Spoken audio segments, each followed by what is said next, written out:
Hello, fellow homebrewers. JP here, and I want to introduce to you the brand new Brew-Built X1 Conical Series available at More Beer. More Beer sells the highest standard in homebrewing equipment, and the Brew-Built Conicals are just that. They're made from mirror-polished 304 stainless steel, and they come with loads of features that you and I have been looking for. They have a full 2-inch bottom dump valve, which will eliminate your clogging issues, while the sturdy base includes 4 reinforced legs, just like those big Pro tanks do. More Beer also carries the Brew-Built line of options and add-ons like casters, pressure kits, and even external glycol chillers. So you can find out more about the new Brew-Built X1 Conical Unitanks by going over to morebeer.com for detailed videos on the entire line of Brew-Built Conicals. You can trust Brew-Built with your next fermentation, and you can trust More Beer to find the right conical for you. Brew-Built at morebeer.com. Today's Sunday session is brought to you thanks to the fine folks at More Beer. Visit them right now at morebeer.com. Feels like work. Shooting the shit for 2 hours, drinking beer and talking beer. What a wonderful experience. Can we not have the barf bucket near my mixing board?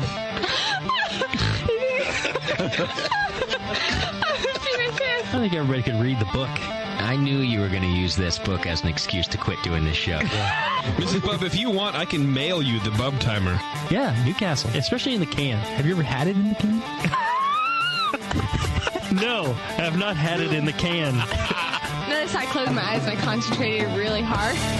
Now, live from the Brewing Network studios in Northern California, this is the radio program for home brewers, craft brewers, beer lovers, and beer geeks. It's your only source for live beer radio that brings expert brewers together with, well, expert drinkers.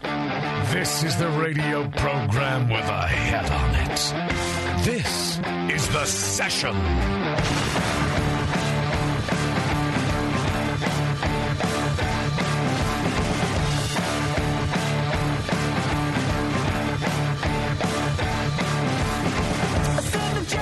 Welcome to the program, everybody. Thanks for joining us. Happy 2016.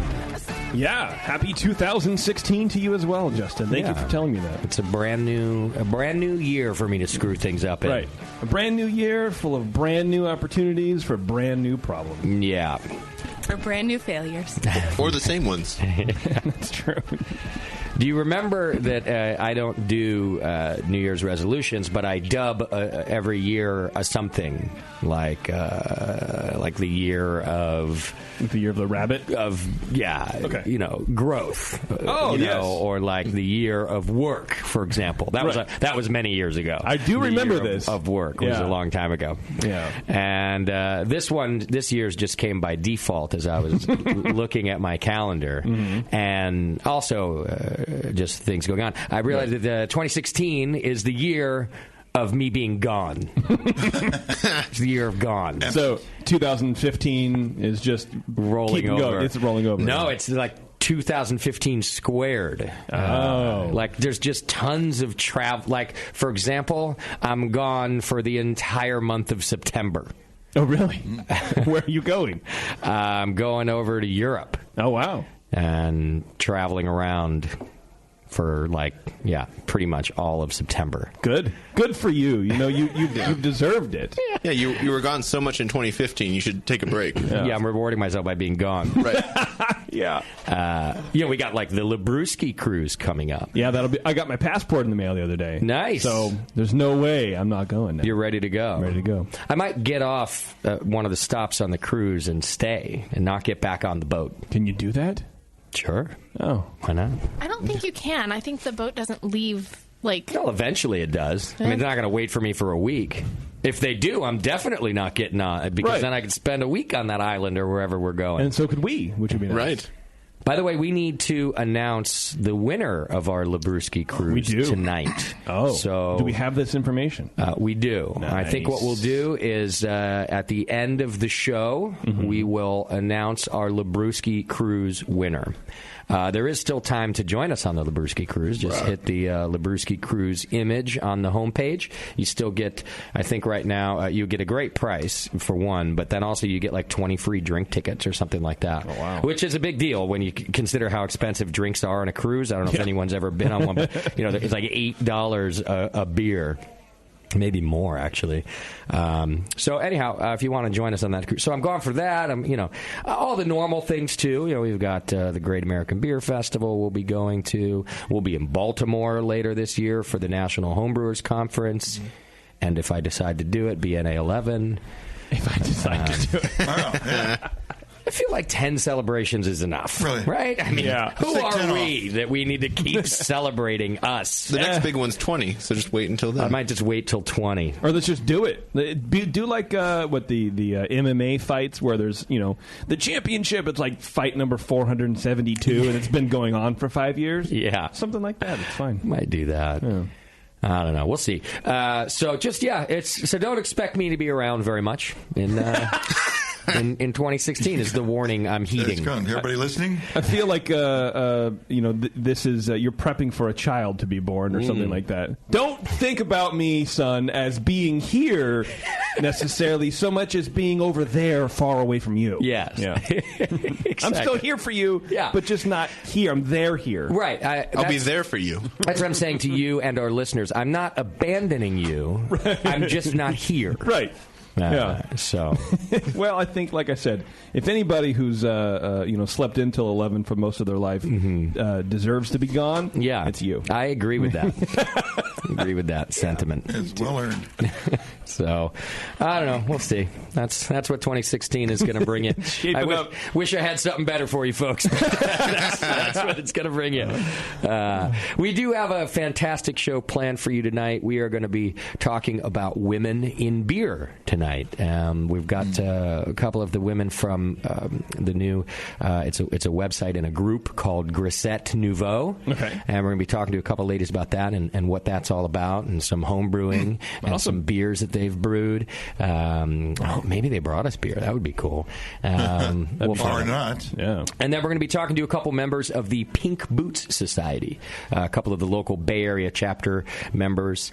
I was looking at their website today. They have over 2,000 members in the Pink Boot Society. That's 4,000 boots. 2,524 members, to be exact. Wow. Which is quite a bit. That's a lot. So we're going to be talking to those ladies tonight, get a little education about the different opportunities for women in beer and women in home brewing, and just kind of talk about diversity in general, I think. I like it. Yeah, so we're going to have a good show. In the meantime, let me just give you a couple of quick updates. I've been telling you that our Winterfest is now actually happening in April. It's on April 2nd. This year, it's a Saturday. Yeah, it's our April Fest. Yeah, I'm so struggling with what to call it. I mean, I guess it's like Springfest or whatever. But the reason it's not even Winterfest. It was always like Winter Brews Festival, which just has a nice ring to it. But like spring, I don't know. Well, Winter Brews failure. Yeah. Start off your year of failures. The fest formerly known as Winter Brews Fest. Sorry. Not the year of failure. Well, this year, Winter Brews Fest will be gone from January. That's true. It fits. It all fits in. Yeah. So just stay tuned. Tickets will go on sale soon, and it's going to be your normal great festival, but in April. And hopefully it'll stop raining by then. That was part of the impetus for moving it. Well, it's less dangerous. Yeah, I mean, it's been pretty rainy here right now. And, there are other events happening on the dates we were going to do it in January now. So I don't necessarily wish this upon them for their events, but I am secretly just praying for it to be dumping rain just to help validate the decision of moving it to April. Right. Because then I'll be like, dodged that bullet. Thanks, Super Bowl 50. Yeah. So April 2nd, mark your calendars. Come hang out with us. Lots of different ways to support the Brewing Network. You can buy Brewing Network gear in our store. Just hit the store button on our homepage. We got a lot of gear in there. A lot of you did that over the Christmas shopping season, and I appreciate that very much. We've gotten some new hop grenades out there into the world, and that's a great way to support us. We put new stuff in there all the time, and I think we'll be refilling it with some new gear here soon. You can also do your Amazon shopping. A lot of you did that. that over the holidays. That was very nice of you. Just click the Amazon link in our homepage and shop as normal. And we appreciate that. And you can also, and this one's really important, you could subscribe and become a member of the BN Army. And for as little as $2 a month, you get entered into the More Beer monthly donation giveaway, which is a chance to win $100 to shop over at More Beer. And they do that each and every month, only to members of the BN Army. And of course, More Beer is a sponsor of this program and all the sessions that we do, and we thank them for that. So I encourage you to do that. I know that the shows are free to you, and I like them to remain free to you. I like giving out beer information, but people don't work for free around here. So, I'm sorry. Was that serious? Yeah. Okay. So I would appreciate y'all signing up, and I think it's worth it. I know I always used to joke that, it just gives your money for nothing. But frankly, there's over 10 years of archives in there. Yeah. There is, arguably a larger collection of brewing and homebrewing information on our website available to you than anywhere. Agreed. From the very professionals that lead our industry. And so I think that's worth something. So sign up, just hit the subscribe button on the homepage, and that's just a good way to support us too. And the odds of winning that $100 are slightly better than the $1.4 billion you could win in the Powerball right now. Yeah, that's true. Only slightly. Yeah, only slightly. But yeah. All right. Sign up for all these updates and more over on Twitter and Facebook. Yeah. Facebook is a great place to keep up to date on what we're doing. The lovely Kim Shimke will be on our program tonight. She handles the Facebook page for us. So you can always get to us that way, too.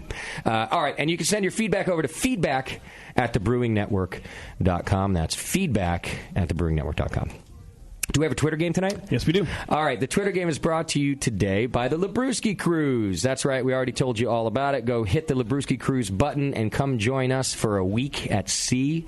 There's some great breweries on board the ship. There's some great bands on board the ship.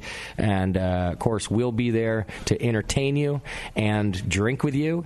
You are very likely to see us acting like idiots for 4 days. It's guaranteed, I'm thinking. It's pretty much guaranteed, right? Like, you put me at sea with bars at every end of the boat. Don't have to worry about how to get home. No, Yeah, you're already home. I'd stumble back to my room. Your room. I have zero self-control. So Figure out which bed is yours. Wow. Yeah, we bet.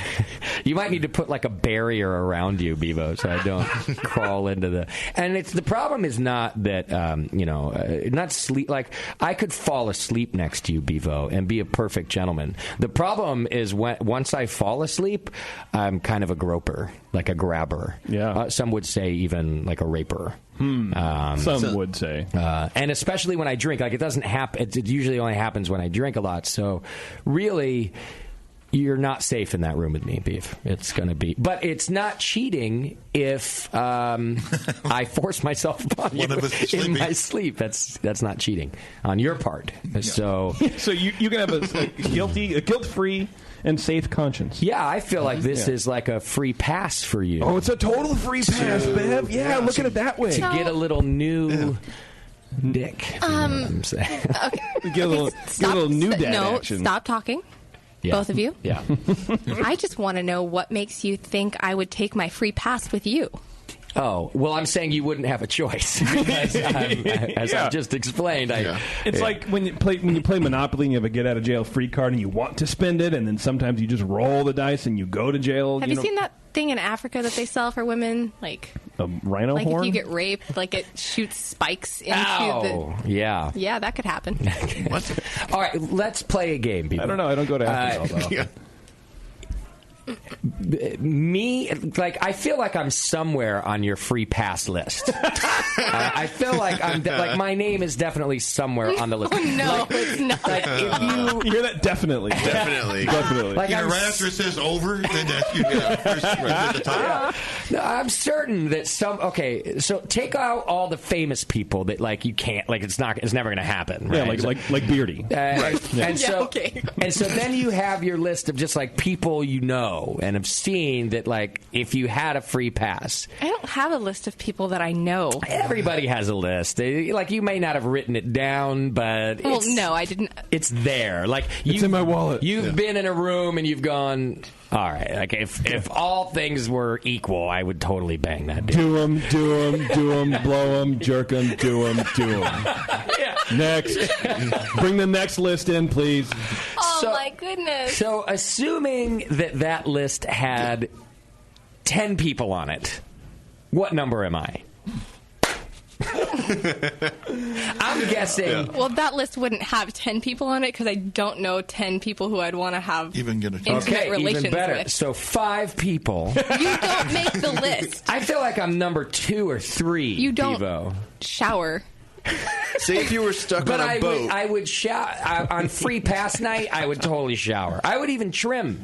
Gross. Like I'd put rose petals out on the bed. Is that romantic? We need a for real HR department. But what if hair's our thing? You don't want to trim. Right. Lauren, relax. Hair's not my thing. So number 2, we agree. No. I'll get back to you. There's a chance. All right. So you're saying there's a chance. No, that's never actually what I said. All right. All right, what's our Twitter game tonight, JP? Well, as Warren mentioned, the Powerball is in the billions with a B, 1.4 to be exact. So at the end of this segment, at the break, I'm sure we're going to start breaking out and get a pool going. We're all going to throw in some cash, do the BN Powerball, pool, right?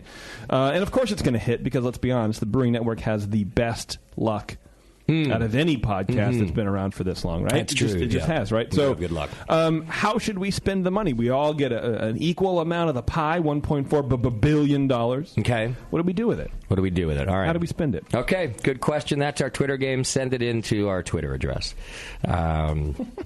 Which is Twitter game, P.O. Box 49582. Right. Chattanooga, Tennessee. All right.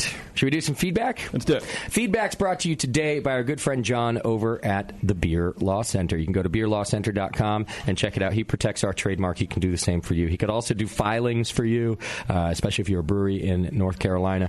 He can help you out with all sorts of TTB things, and he's your guy. And he's great at what he does, and we appreciate his work very much, and I think you will too. Go check him out, beerlawcenter.com. All right, Josh writes in, hey guys, this one's about Clarity Firm. Thanks for the show, great content, and the general jackassery. I want to ask a favor. I know a few gluten-intolerant people. No, you don't. And I'm looking to get a list together of beers that contain Clarity Firm. Of course, Clarity Firm is that wonderful White Labs product that brewers can put into their beer, and they call it that it makes a gluten-reduced beer, and it reduces the gluten so much that it's virtually untraceable. And I know, like, Stone uses it for a beer or two. And anyhow, that's what the product is. You can use it in your homebrew too, by the way. He says, I thought about asking White Labs for a list of their clients, but I don't think that will work. And that's true. White Labs' client list is confidential. There are certain clients that don't mind. They mention they use White Labs products, but you're not going to get a comprehensive list there. He says there's also the legal crap that people are going to worry about. So there is evidence based on many interviews you guys have conducted that Clarity Firm has reduced the gluten to make the beers acceptable for those who are gluten intolerant. So let's get these people some decent beer. So what I'd like you to do is, can you do a shout out on your show to ask brewers to get in touch with me with the beers that they add Clarity Firm to, so I can compile a list? And he says they can just do that at Twitter. That might be the easiest. And his Twitter is it's a weird name. At this was a weird one. Like, who's going to remember? Create a this? new one just for this. You seriously, guy? Jabets? Is that? It's JHAEBETS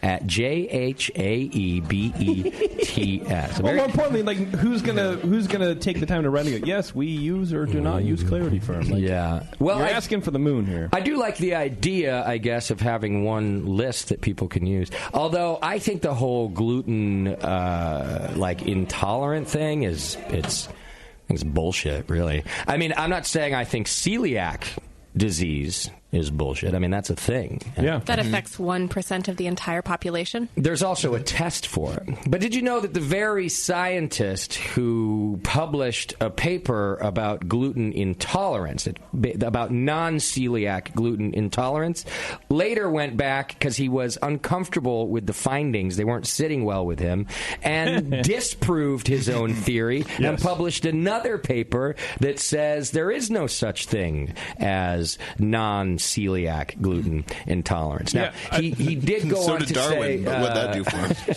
He did go on to say that it doesn't mean that high amounts of gluten won't affect us, but what he was saying is not any more than high amounts of, say, some other substance, like pepper, or you name it, like anything in massive quantities will probably cause an imbalance of some kind. And the second paper he published was essentially saying you're no more likely to OD on gluten than on, say, some other substance. Yeah, I think he went a little bit further and looked more at the data from his original finding and corrected himself in that and said, actually, no, that's...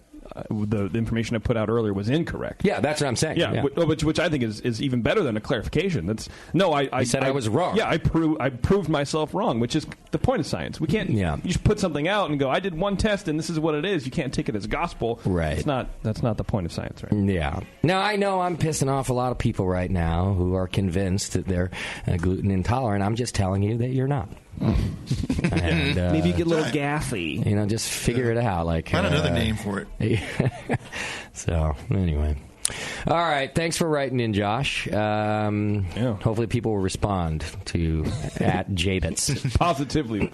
Yeah. All right. So here's one about, remember we did the online AHA rally? Oh, yeah. A couple weeks ago, before the holiday. Of course. I got to call the AHA and see how we did. How'd that turn out? If we got some new members for them. But this person writes in and says, hey, I went to the link on the Brewing Network site for the AHA, clicked on it to renew, did the deed, put in the BN Army coupon code, and that was before December 20th. He says, I already got my new card and the sticker and the receipt with BN Army listed under the coupon code on the receipt, but where are the books? And more importantly, where's my tasty sticker, he says. Is there something else I need to do? And then he has a question. He says, for the tasty sticker, I do want to be clear on this one. Do I eat it, or do I lick it, or do I just stick it between my cheeks and then strap on the seatbelt? Like, what do I do? Those are everywhere. You can do whatever you want. It all works. Those are all good things. Yeah. All right. You're going to need to contact the AHA on this one. And if they listed the BN Army code on your receipt, then they know about you. And you might just fire off an email to their customer service over there and ask. Maybe they just ship out these things separately. For Tasty, what did we tell people to do? You got to send me your receipt dated for the date of the show or the day after. Okay, there you go. Well, we did.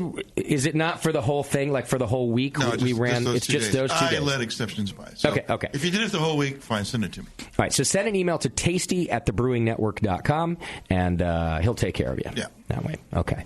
All right. The rest of you, just hopefully you get your book soon and call the HA. Here's one. Thanks, BN. I just wanted to thank you for all your hard work. I've been listening to your shows for the last few years, and they've definitely made me a better homebrewer. You taught me a lot and provided many laughs along the way. I don't think I would have gotten so involved with the brewing community without the knowledge that you provide. In the last few years, I've become a BJCP certified judge, president of my homebrew club, and placed in a number of homebrew competitions. Also won my first Best of Show this year. Nice. He says, I'm also working on designing a tap room and a brewery. Never thought this hobby would go this far. So to say thanks, I signed up to donate at the sergeant level. Nice. Thank you. Very nice. So he says, keep up the great programming. Cheers, Brad from Chicago. Thanks, man. All right. Here's one about SF Beer Week conflicts. And I read through this one earlier. I'm not sure why you're asking me this stuff. But he says, hey, first, I want to say thanks for the great entertainment. A few months ago, I bought a smart TV. And yesterday, I watched your YouTube videos from the Firestone Walker Invitational a few years ago. Amusing and educational. Yeah, you can always go to our YouTube page, youtube.com/Brewing Network. And we post all of our on-the-road videos there. There's years of video content. Great American Beer Festival videos are up there. All sorts sorts of interviews that we've done, some of our wacky antics, everything. He says the purpose of this email is to start a dialogue about the upcoming SF Beer Week. It seems they've moved it up a week, which is true. He says most likely because of the Super Bowl. Also true, because that's out here in San Francisco and was stomping on some of the events. So questions he has for me are, will this affect the release of Pliny the Younger? Or will or will Vinny and Natalie hold true to early February? Tacey, you got any idea on that one? It's always the first Friday in February. So they're not moving the release? First Friday in February, unless it moves. No. They're not moving. They even announced on their Facebook, so if this guy just followed Russian River on Facebook, he would know this already. If this guy did a lot of things differently, we wouldn't be having this conversation. So there you go. Wait, some sort of control for the uninitiated? I know. And then he goes, but my real concern is the conflicts on the final weekend. I always volunteer at Meet the Brewers, held on Saturday, January 30th at Hermitage Brewing Company in San Jose. However, later that day is the Celebrator Party in Berkeley. And it's not listed on the SF Beer Week schedule. I thought Tom always did that on Sundays as the grand finale. Things can change in the world, bro. It's quite possible. Yeah, Tom did move the Celebrator Festival to Saturday. I actually do have that information for you. It's not on Sunday this year, and I think that'll be a permanent change, actually, that even though SF Beer Week is going to move back to its normal time next year, the Celebrator Fest, I think, will happen on Saturdays from here on out. But, of course, that's up to Tom. I don't know about the Meet the Brewers thing. I think they're all happening on that Saturday, which is why we moved. I just had to get our festival out of the way. Yeah. You know, I kept trying to move it around, thinking that there'd be a day here or a spot there, and it just turned out it wasn't working out. So you can go to the Drake's Apocalypse release on the first Saturday, the 23rd. I might go to that, too. That's going to be a good time. But anyhow, then he says, what's up with the Rate Beer Awards Party and Beer Festival the same weekend? Which of these do you plan to attend? First, you send us your list, bro, and then we'll work off that. There's a conflict, really? So mutually exclusive. That's another one. That's where my whole fiasco with the Winterfest started, is that the Rate Beer people called me and asked me to host the Rate Beer Awards for them. Oh. They were looking for a charming, charismatic, young beer. And that guy wasn't available. So I was busy already. Why didn't you pass the message on to me, dude? That's fucked up. But I had to turn it down because originally it was going to be our beer festival that day. Yeah. Well, then I found out later I had to move my festival anyway. I didn't call them back to see if they got someone else to do it. But I would have totally done it. Who did it? Let's find out. I want to know. Let's figure it out. I don't know. I think they got Billy Crystal or somebody. Yeah. So maybe Jimmy Fallon. Somebody on this guy for sure. Yeah. Whoever their second choice was. Yeah. Someone not funny. Yeah. I like you named two not funny famous people. Anyhow, I don't know, man. I don't know what to tell you. That's all the information I have. Yeah. That's all you can tell them. All right, here's one about high-pressure brewing. I feel like all of my brewing is high pressure. Very intense. It's really... All of these questions were so... They're just so out of the... They're just weird. They're weird questions. They're not the normal feedback we get. They're detailed questions about shit we have no idea on. It's true, except somehow we have had most of the answers. So maybe we can make them up. Maybe they're onto something. Mm-hmm. So Dan writes in, I was looking around the internet and somehow stumbled away from the porn and found the AHA forums where they were talking about high-pressure fermentation. So I got to wondering, how could I ferment under pressure in a corny keg safely? I ferment in a finished basement, and we don't need to try the old carpet filter porter. So how would I ferment in a corny? And he said, P.S. Suck it, Schumann. Safely. That thing's rated for like a crazy amount. I mean, how much pressure does he want? It is, right? But you don't want it to sit there building up that pressure all the way through fermentation. No. The whole idea of the high-pressure fermentation is to restrict the yeast because, slow the fermentation because of the pressure. And of course, slowing What's the point? Are we not talking about carbonating the beer? There's other... It's basically a low PSI. It's not like and it reduces the esters, putting more pressure on the yeast, and so it's in the beginning. And so so it's not the end, it's the beginning. No. I believe what they're talking about is increasing the pressure in the beginning, right?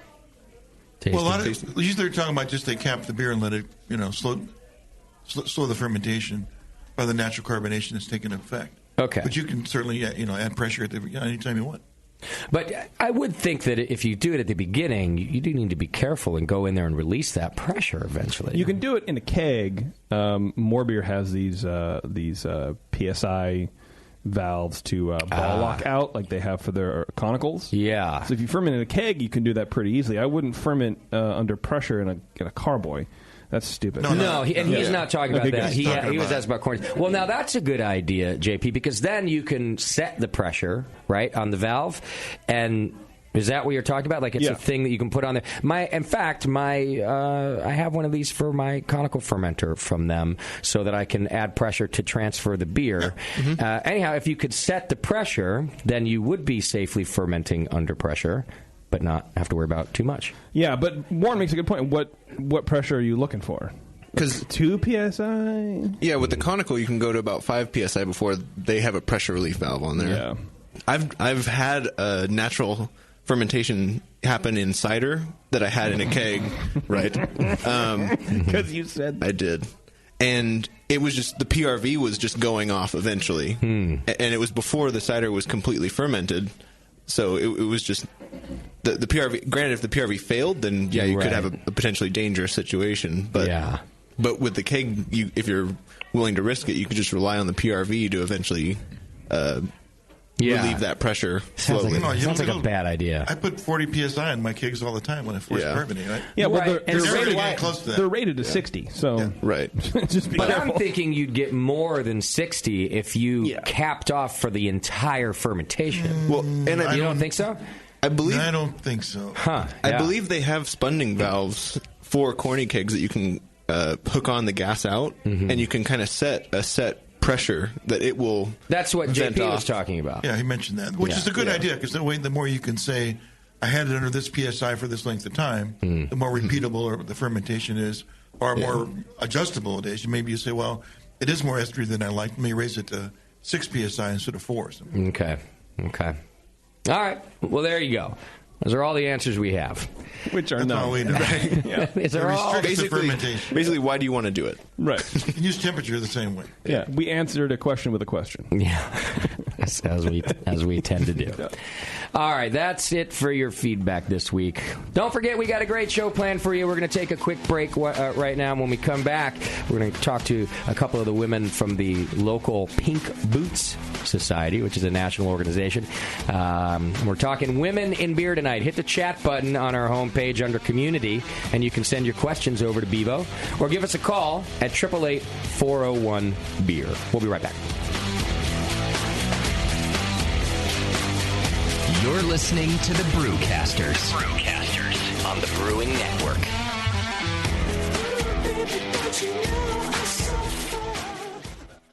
Since the first time the Brewing Network microphones turned on, More Beer was behind it. More Beer sponsors the programming on the BN because, like you, they love brewing. And like the Brewing Network, they love sharing their knowledge. Morebeer.com isn't just a website to place your next equipment or ingredient order. Morebeer.com also gives you access to free beer information that will make you a better brewer. Go to morebeer.com and click into the Learning Center. You'll find podcasts, technical facts, video tutorials, and more, including access to The Buzz, More Beer's social network of more than 5,000 members. And some of them might even be crazier about beer than you are. Get over to morebeer.com today and take advantage of The Buzz, the forum, the Learning Center, and make sure you're signed up to receive the newest More Beer catalog. More Beer, bringing you absolutely everything for beer making. Marin Brewing Company in Northern California has been making award-winning beers for more than 25 freaking years. Today, I want to tell you about their new 12-ounce cans of Mount Tam Pale Ale. The good stuff, Mount Tam is bright gold, 5.5% ABV to keep you feeling good, and has been winning awards since 1989. If you're visiting the Bay Area, get your butt out to Marin Brewing Company. They pour tasty beers and serve great food every day until midnight. Come in for a tour, stay for the food, and pick up a 6-pack of cans of Mount Tam Pale Ale to enjoy at home, camping, biking, or whatever the hell you do. Owner Brendan Moylan has this to say about Marin Brewing beers. It's freaking awesome. Marin Brewing has won more than 100 gold medals in international competitions. Check out MarinBrewing.com for all their award-winning beers, food, and merch. Marin Brewing Company in Larkspur, California. Award-winning taste, refreshing finish. It's freaking awesome. Beer tasting games that train your palate, a brewery locator, and the brand new interactive beer style guide. These are just a few of the awesome things you'll find on craftbeer.com. The style guide is a beautiful example of technology in beer. Browse beer style families or turn on the automatic beer style finder and explore beer through color, bitterness, ABV, aroma, and flavor. It's really the coolest way to explore every beer style besides having them all in front of you. Go to craftbeer.com and click on Beer Styles to start the guide. Plus, enjoy the rest of craftbeer.com, the Brewers Banter blogs, beer education, how to host a beer tasting, and the invaluable Draft Quality Manual. Tons of great content that makes your beer better. Visit the new craftbeer.com right now and explore the website that brings you all the passion, camaraderie, and creativity of the craft beer community. Craftbeer.com, celebrating the best of American beer. Ken Grossman of Sierra Nevada Brewing Company says making great beer is hard. Making the same great beer every day is harder. Brewers Publications announces its latest release for breweries of any type and size. Quality Management, an essential guide for brewers by Mary Pelletieri. Proper quality management for small, regional, and national breweries is critical. Whether you are an established business or brand new, learn the best ways to create and manage a quality system in your brewery. This book will guide you in developing a comprehensive program that will grow with your brewery, help ensure quality processes in the brewery, and continue providing great beer for your fans. Quality management for breweries is critical for continued success. This guidebook teaches you to integrate quality management in every level of the operation. It will guide you in developing a comprehensive program to ensure quality processes in your brewery. Quality Management, an essential guide for brewers, now available from Brewers Publications. Learn more at brewerspublications.com. The 21st Amendment. Watch out! Do you like beer? They make beer. Watch out! Do you like friends and fun? They make friends and fun. Watch out! Do you still like to have a good time? The 21st Amendment. Watch out! The 21st Amendment in San Francisco, located at 563 2nd Street, 2 blocks from the building where baseball is seen and played. Try their beers in the pub or try them in the can, featuring Monk's Blood. Made with real monk. Watch out!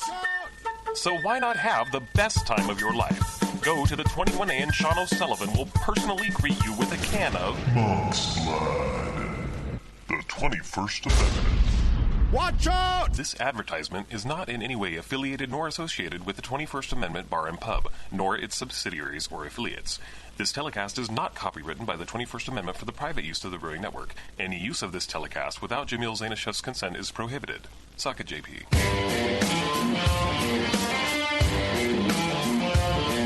The Brewcasters are back. It ain't 401 beer. Whatever.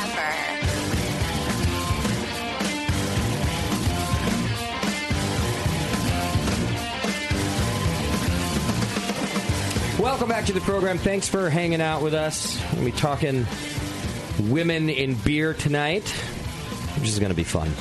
If you want to call 888-401-BEER, you can ask questions yourself or hit the chat button on the homepage. Before we proceed, I wanted to remind you about one of our great new sponsors, the folks over at Great Fermentations. You can go to greatfermentations.com and check them out, and it's a great homebrew shop. You can do your online shopping there. They got a Pliny kit on their site right now that you can get into if you're into that sort of thing. But they're great people, and they also have the largest catalog of Blickman products on the web. Another another one of our great sponsors. They provide same-day shipping on some of the main items, whereas most vendors can take up to 3 weeks to get you their Blickman stuff. And their staff is some of the best trained on using Blickman products, so you can always get your questions answered over there. Top-notch customer service from the good people over at Great Fermentations. Check them out, greatfermentations.com. All right, I would like to welcome to the studio right now two young ladies from the Pink Boot Society. We have Tiffany McFarland and Erica Talbot in the studio with us. Welcome. Hi. Thanks so much for coming in. Oh, here, let me turn on your microphone so that you can actually speak with us. Is that better? Yeah, that's better. My fault. See, I'm already a chauvinist. I'm like, they don't need a microphone. Just keep them turned off. We're pretty loud. Yeah. You're going to solve the problem for them. Yeah. Kim couldn't solve the problem. You had I don't solve any problem. Right. We know how to talk. Kim Shimke's in the studio with us, too. She is our social media professional. She does a mediocre job. Yeah, I would agree with that. Yeah. I fit right in. Just fits right in here at the BN. So you two are members of the Pink Boot Society. In fact, Erica, you're the co-chair of the local chapter? Yeah, so Tiffany and I both co-pres the local chapter in San Francisco and the Bay Area. Okay, excellent. Explain to me what the Pink Boot Society is so people know.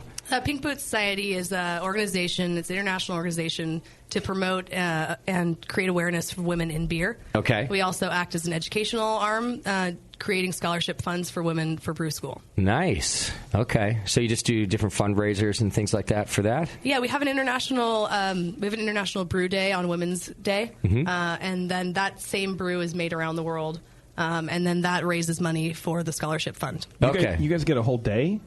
We get a whole day, man. Just one. Cool. Just one. 364 are you guys. Well, it's a new thing. We need to get used to it. So we're like, all right, you can have this one. Yeah. You know. Like, it's March. Who cares? It's March. Whatever. I was thinking, it's like the 13th of December or some awful. And there are chapters all over the country? Yeah, and there are some abroad as well. Okay. And whoa, you can't say that word. You can't say broad. She's a woman. Yeah. It's okay. Yeah, oh, it's okay. Got it. Right. And what does a local chapter look like? Is that kind of like a homebrew club? Oh, it's actually a really phenomenal mix. I mean, we've got a hop farmer. We have a woman who sells the chemicals to clean the tanks. We have a lot of professional brewers. We have salespeople, marketing people. We have people who sell yeast. I mean, we have pretty much run the gamut to bartenders and bar owners. Okay. Brewery owners. Do you meet monthly or quarterly or something? As often as we feel like having a beer. Okay. Nice. So we try to do maybe twice a month. Got it. Some of those events are smaller where they're just meetups to have beer. Sometimes they're larger in terms of bottle shares, actually home brewing, anything beyond that. Field trips. Field trips. We do a lot of field trips. We just went to White Labs. Oh, nice. How'd you like that? It was awesome. It was a great time. They took good care of us. It's a cool place. Yeah, they love brewers of all kind over there. Do you know how long the Pink Boot Society's been around, approximately? 2008. Yeah. Okay. Mid-2000s, around that time. And there's a lot of members, like over almost 2,500 or something. Yeah. Yeah. According to the website I was looking at Shockingly, today. there are a lot of women who like beer. Yeah, which is... It's incredible, right? Yeah, well, where are they all when we go to these beer festivals and it's all dudes? They definitely know. Yeah, they know better. They're hiding. They're in line, they're in line for the bathroom. Yeah. But that's changed quite a bit over the last 10 years, don't you think? The ratio of men to women at festivals and events. I think 100%. But, I mean, there are also things like, as a woman in beer, it's not even a sex thing. I just don't want to go to a lot of the big festivals. I'm old. Yeah, other things to do. A lot of the guys don't either. Yeah. That's true. Well, there's a lot of hoppy beers at these beer fests, and I know women don't like hoppy beers. As a rule. Come on. Women love hoppy beer. Once we get an IPA right now. Once we get back to more of the fruit beer kind of things, I think that'll open up a lot of... That'll change things. Fruit wheat beers, I think. Yes. Yeah. Oh, nonsense. Total nonsense. We drink it all. There are still... my observation is that there does still seem to be far less women in home brewing and at home brewing events, for example, than there is, say, in pro brewing. I would agree with that. I think the woman homebrewing scene is still really small and kind of quiet, but it's definitely getting a voice in this area for sure. Yeah. I know down in Santa Cruz next month they're actually going to do a homebrew class, and it's run by women. Women are teaching the whole thing. Nice. So it's definitely showing some legs. We're going to see it more and more. Okay. And your next guest will definitely educate you on that. Okay, good. Exactly, yeah. Excellent. And are men allowed in the Pink Boot Society? Technically, members? they're not allowed to be members, Okay. but we have a lot of supporters. Yeah. And, I mean, we jokingly refer to them as the Pink Beards. Okay. And they have shirts. They come out. They support. Okay. Excellent. But not if they can't be official members of Official members, you have to have made $1 part of your income from working in craft beer. Okay. Got it. You need boobs. You basically have to have boobs. Okay. Man boobs might count. I was going to say, like, I'm not sure, man. There are plenty of guy brewers that meet those criteria. I was thinking you could double your membership tonight if man boobs were accepted. But shockingly, a lot of men do attend our events. They do. Yeah. We've got a lot of great men supporters out there. There are a lot of women at those events. That's right. That's what I hear. That's how we get a lot of men at our events. Right. So describe to me what maybe a typical event or even a not typical Pink Boots event looks like. Man, it's such a range of different things because for a great example is International Women's Collab Brew Day, which is March 8th. So when we have that beer ready to go, it can look like a tap takeover if we've got women that represent different breweries in the Bay Area. A lot of those bars will put their beers on along with our Pink Boots beer so we can have all the women get together. It's a nice time to talk, to chat. People donate. It's good educational series time. Mm-hmm. Tiffany, you can probably elaborate a little bit more on this. Yeah, I mean, it can be anything from that to some people will have a fundraiser for for Pink Boots and bring on any of the breweries attached to the members. Okay. It can be a tap takeover, but we have a lot of educational series for members and also for new members. Okay. And try to have new opportunities to educate people who are interested in getting in the brewing industry or people who are at one level and want to become a brewer or they want to move into another area, then we have a wide network to introduce them to. Exactly. It's really nice. We actually had one girl within the group, Jen Jordan. She actually just won the Glenn A. Falconer Scholarship, so she's going to get an opportunity to expand her knowledge for education and do that. And that's one thing that Pink Boots offers. They offer different scholarships throughout the year. Okay. So we can help our girls get those scholarships or help find other networking opportunities that really get them to their next level. So if you want to become a certified Cicerone, we teach beer classes to get you there. Okay. If you want to get a scholarship, we're going to do whatever we can to get you there. Okay. Do you have any idea how many scholarships you guys have given out over the years to?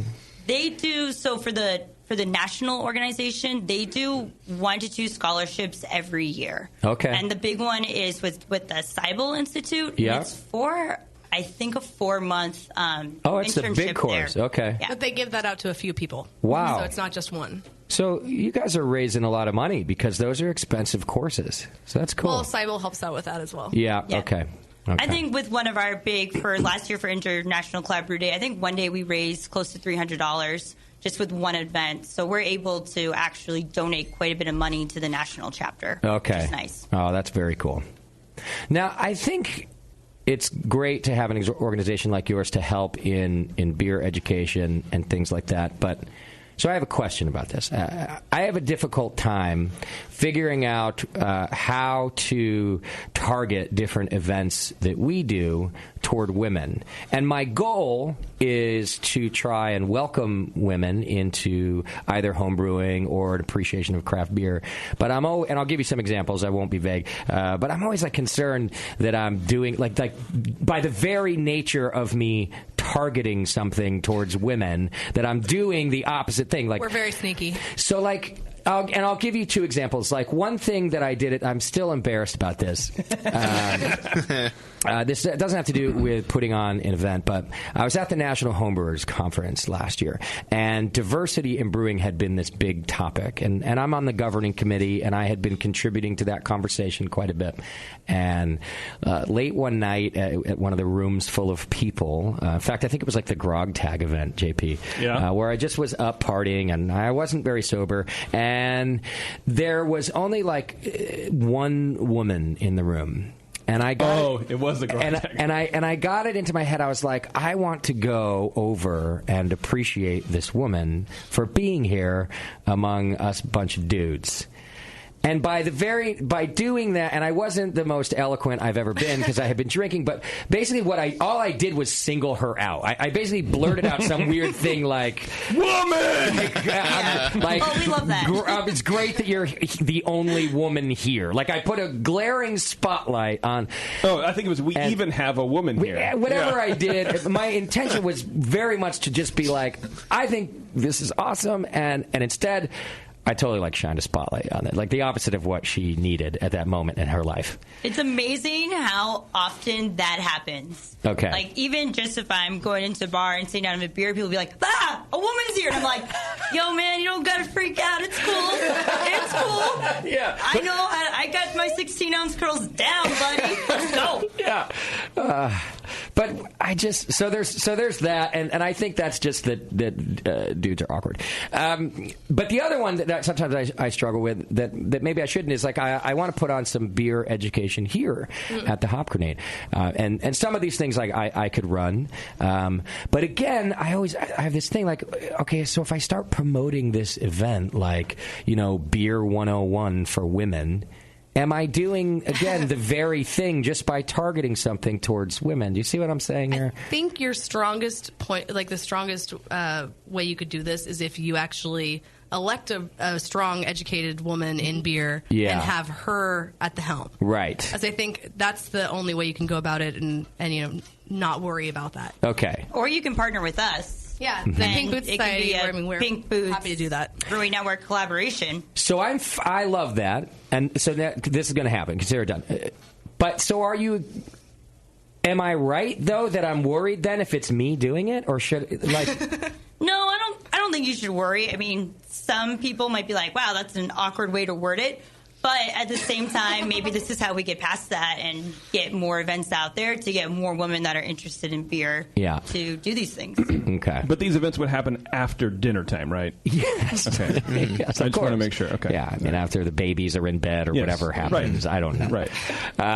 Okay. So because I feel like it, especially in beer, actually maybe in anything that is that can be so male dominated, that even men who don't want it to be that way and want to try to change things just end up doing stupid things and putting our foot in our mouth. I mean, we can help you partner with things, but we can't excuse men, and we can't fix that. I'm sorry. Yeah, exactly. At the end of the day, you'll still be men. We can only do so much. Good call. All right, I can accept that. As long as you can accept that, then I feel like finally I can accept that. That's true, but I feel like it's really limiting our roles by saying at the end of the day we'll always be men. Maybe not. We can change that. It's 2016. There we are can do what we surgeries. want. There are things. Yeah. There are ways to change it. And then you can become Pink Boots members. Exactly. Oh. Yeah. Do it just for that. I for one, I'm kind of happy that there are clubs that you need to be. They're gender-specific clubs in the world. I think 2016, 2015 is totally PC out of control. Mm-hmm. No, we only let women in the club. Sorry, guys. Yeah, and I think it's totally great. And why not? I think it's fine. When it gets to the point where there are so many women that it would be ridiculous to have a club, we're not going to have one. Then, while we're a gross minority in this industry, it's a really great time to have this, and hopefully we don't need this. I would love to not have a Pink Boots Society in 20 years because there are so many women in beer that it's just silly to point it out. Yeah. I don't think it's we gross. can call it something else at that point. Yeah, okay. Yeah. It's real hot in the brew house, though. It gets gross. Well, that's true. Now, you both work in the industry as well for different breweries. Yes. Yeah. Tiffany, you work for Fieldwork. Great brewery. Thank you. We almost always have Fieldwork on tap here now at the Hop Grenade because we're just fans of the beer.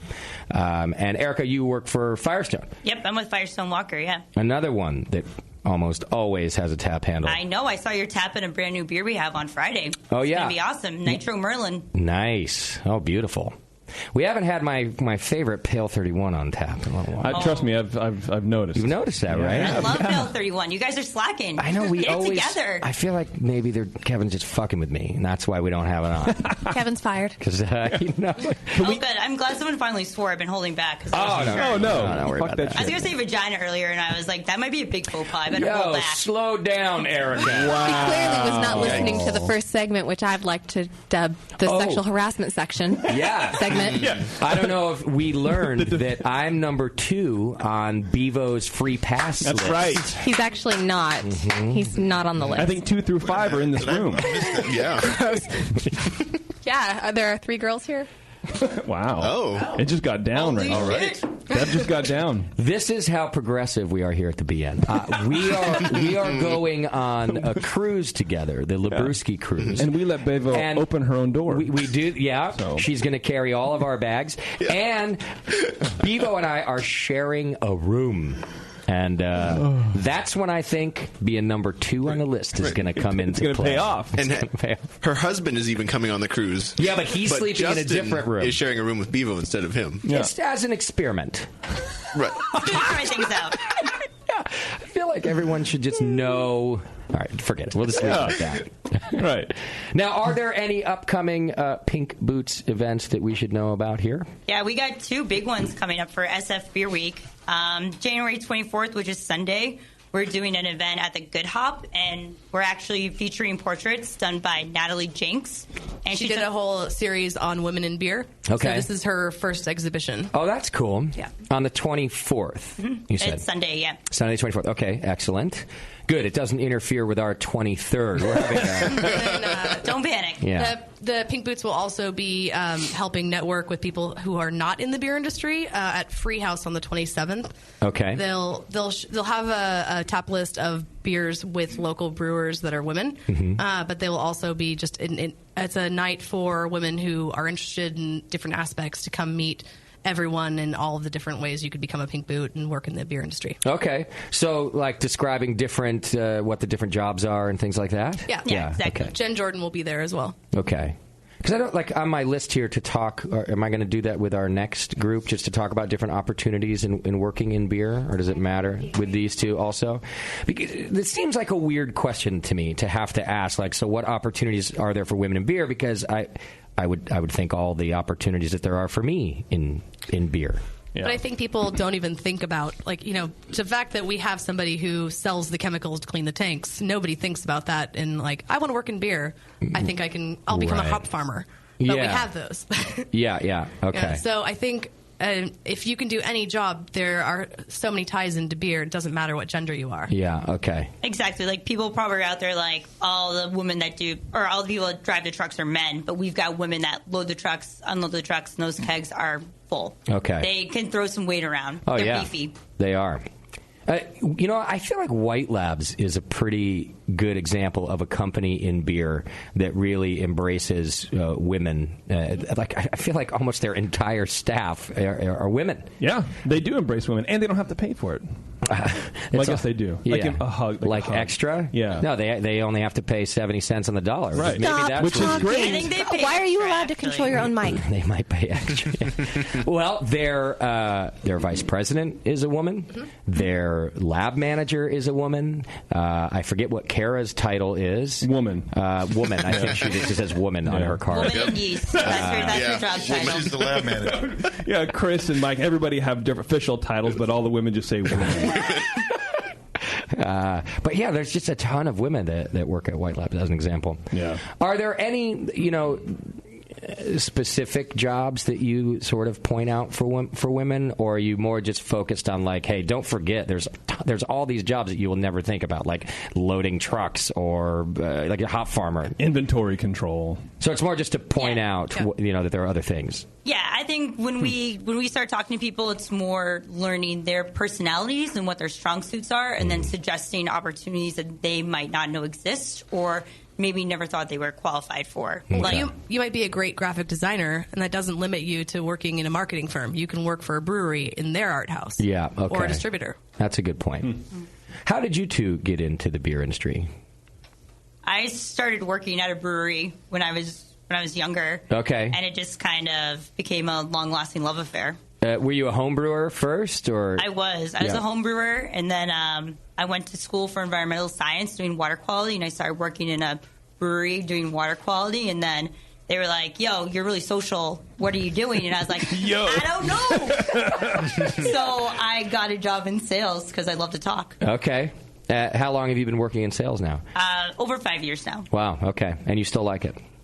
Yeah, for now. I mean, we'll see what happens. Yeah. I might have a gig in radio. You never know. You guys hiring? That's right. Do you guys like women? That's a big question. How many women do you need? Yeah, how many women do you That's a need? loaded question. We like women. We totally have positions available, and we pay next to nothing. Yeah. Oh, sounds right up my alley. but no. So this isn't beer. Yeah, just like the rest of the brewing industry. Yeah. This is the beer industry. But we pay the men just as little as the women, so just so you know. Perfect. That is a fact. But Certainly- 30% more than nothing. Certainly not a bias there. Not very much. Do you still homebrew, Erica? I do still homebrew, yeah. Okay. Not as much as I'd like to because my apartment's really small in San Francisco. But when people don't think I'm cooking crack on the sidewalk, I definitely take my equipment out on the sidewalk and homebrew there. You do it just out on the city streets in San Francisco? Damn right. That's cool. I would like to walk by and see that, actually. People must come by and stop all the time like, what the fuck are you doing? All the time. Yeah. Everybody thinks I'm making drugs. I'm like, no, just brewing a beer, man. It's making cool. beer, yeah. And, like, what got you into beer in general? Like, as a beverage, like enjoying beer? Were you just, like, college and you started drinking beer, or what? What got you into craft beer? Yeah, I'm part of that weird part where craft beer was always around me. Okay. My college campus was right next to a craft brewery, so I kind of started drinking craft beer right away. So you went to Chico? No, I went to the University of New Hampshire, man. I'm an East Coast girl. What was the brewery? Red Hook, actually. No kidding. Yeah, as random as that is, but it ended up working out really well. And then I worked for another really small brewery out there called Smutty Nose. Yep, I know that too. They're climbing the charts, so I was with them for a long time before I made the switch to Firestone. Okay. Red Hook was a gateway craft beer for me.